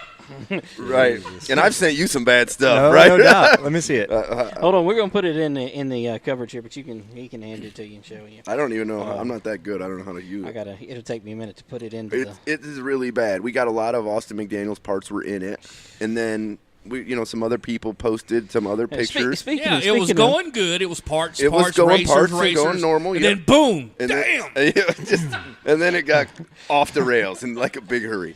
Wow, it definitely went off the rails in a big hurry. I must start having to put a crash clause on my driver's parents. Apparently. You can't tell me that's not. That is the greatest picture I've ever seen. I think it's got 15 likes on it. Oh, he hit hard. Yeah, he did hit hard. That thing needs a rear clip. I went with the gift. That was all I had after that. I didn't know where. Oh my god. Yeah. Jeez. That's wrong, man. He puts a picture of Andy Marquis up there. Looks like I'm just brutalized to death. God. Let me see if I can put this image. It's worth it. And the caption says, if you go to my Facebook and look on there, Corey Latham, the caption says it's the most wrecked and tore up thing anyone saw this weekend, and it's a picture.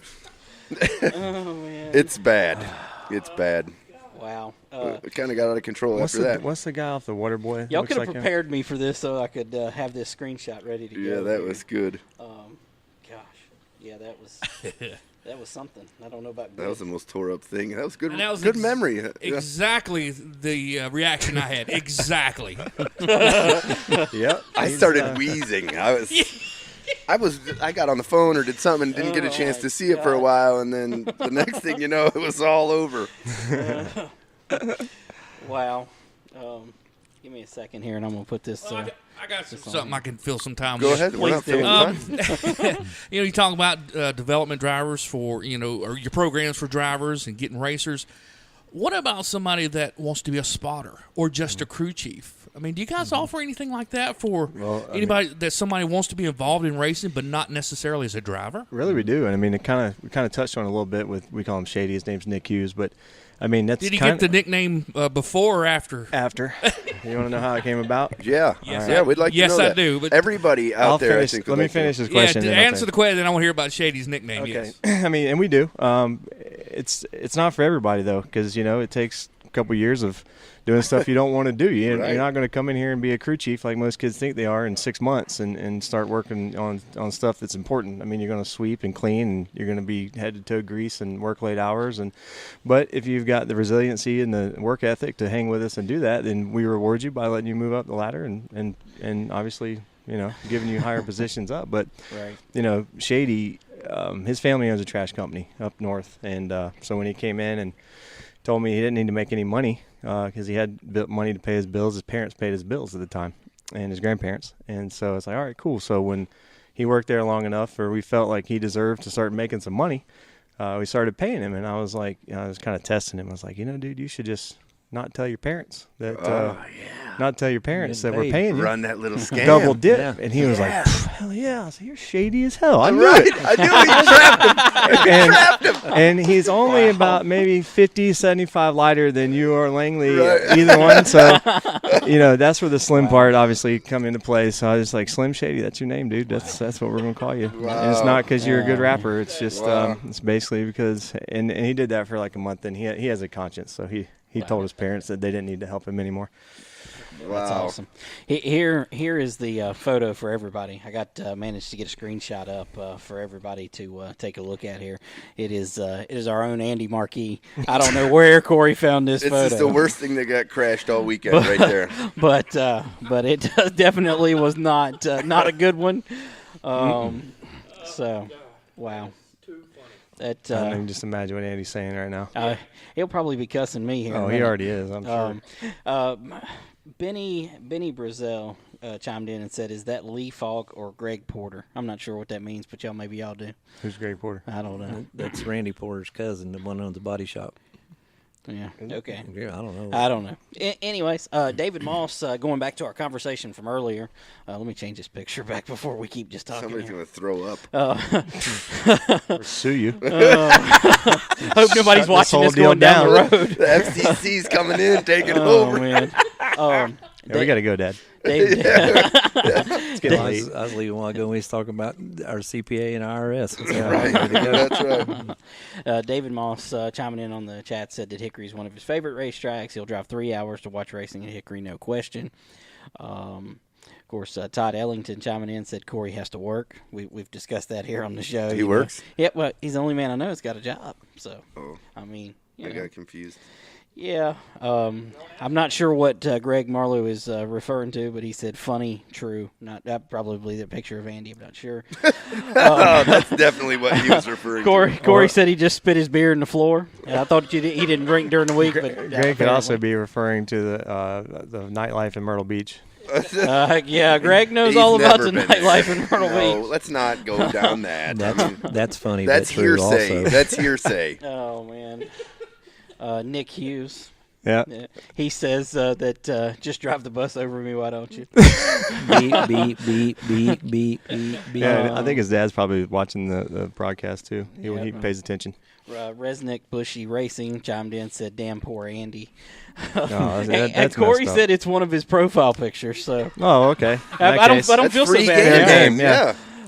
He put it out there. Is he on farmers.com? Oh, man, Farmers Only. FarmersOnly.com. They get mad at me because I call him Mr. Bean. And everybody gets me. He looks just like that dude from Mr. Bean. Have you seen him? Yep. Look at him. Christ. I wish we could side-by-side that. He looks just like that guy from Mr. Bean. Oh, my God. Mike Bushy said, "Oh, my God, the picture looks like he just farted and shit himself." I should have read that one before I read that one out loud. That's all right. Oh, man. We got a swear jar going. Wow. Yeah, Mike, you owe us $5 just for the record there. So, of course, Roger owes us about $400. So that's why we had to do the swear jar. Oh, man, I think that's a good point in which to probably wrap this thing up. Yeah. Anything you guys were expecting us to talk about tonight that we really haven't covered? I didn't know what to expect, honestly. And, I didn't tell you anything. No, and I even told Roger the other day. I said, maybe we should stage some stuff. And he's like, yeah, we'll do that. And we just never got around to it. And he was like, yeah, right. We're not going to stage. I'm going to catch you off guard. But exactly. I think it's a pretty neat place to talk about stuff that doesn't get talked about in the racing community, and I appreciate you guys doing it. And the guests you have on, I think you've had some really neat people on. Yeah, absolutely. It's only just started. I think it's been a great start. Yeah, you guys have redoing really, Performance Center totally. We're pulling all the parts out here. We're doing a bunch of things in the back. Yeah, we're supposed to have a studio back here. We're making a studio in the back. I hope you have a heater in it because I'm freezing my ass off. I know, me too. I hear the heat kicking on every now and then. We're on budget, man. Langley gets mad when I turn the heat up. He said he sweats. My bill just goes up on my car. Right. I haven't even made the bill for that car yet. My bill just goes up. Yep, right. So, just thank you guys for having us on the show. Sure. And, I want to thank MPM Marketing, Harrington Race Engines, PRW Chassis. You guys, as long as we're doing this, we're going to be doing it with you. So just thank you for all that. Wiley X, the sponsor of ours, they hook us up with stuff. Thanks to them. And, everybody, I'm sure we forgot a couple people, but we probably pay you, so it really doesn't matter. Yeah. People need to come talk to you at the racetrack, I think they should use you more as a resource, We're all, and honestly, dude, we help people that don't even, I know. I don't care. I know. Anybody. And a lot of people don't know that. We're just right? racers. Well, you set the Holloman car or the Honeyman car up this week, didn't you? Yeah. Well, the worst part is I probably. The worst part is way to go, Roger. Way to go, Roger. The worst part about that is that I would have if he had talked to me and asked me about it. What I don't appreciate is people putting my name on their shit when I had nothing to do with it and then don't make the race. Oh my God! I had to. That was too easy. Take pictures of my car while it's at your place. That was kind of bad. I got put in a weird situation right there, and it wasn't really weird, but I had to. We don't normally let tons of pictures go on inside Performance Center. My guys give me a hard time anyway because I put some out there myself, but. Yeah, taking pictures of other people's car. Yeah. He's claiming it as your own. He is a good kid, though. And honestly, he is a good kid. Hey, I watched him Saturday night, and I thought he did a pretty sporty job. I actually saw he can drive. The dad at the racetrack seemed like he was doing a great job, too. He wasn't. There's nothing wrong with what they're doing. They're doing a great job, but, you just got to mind your calm P's down, man. Calm down. I think he got into a Pelfrey or something, didn't he?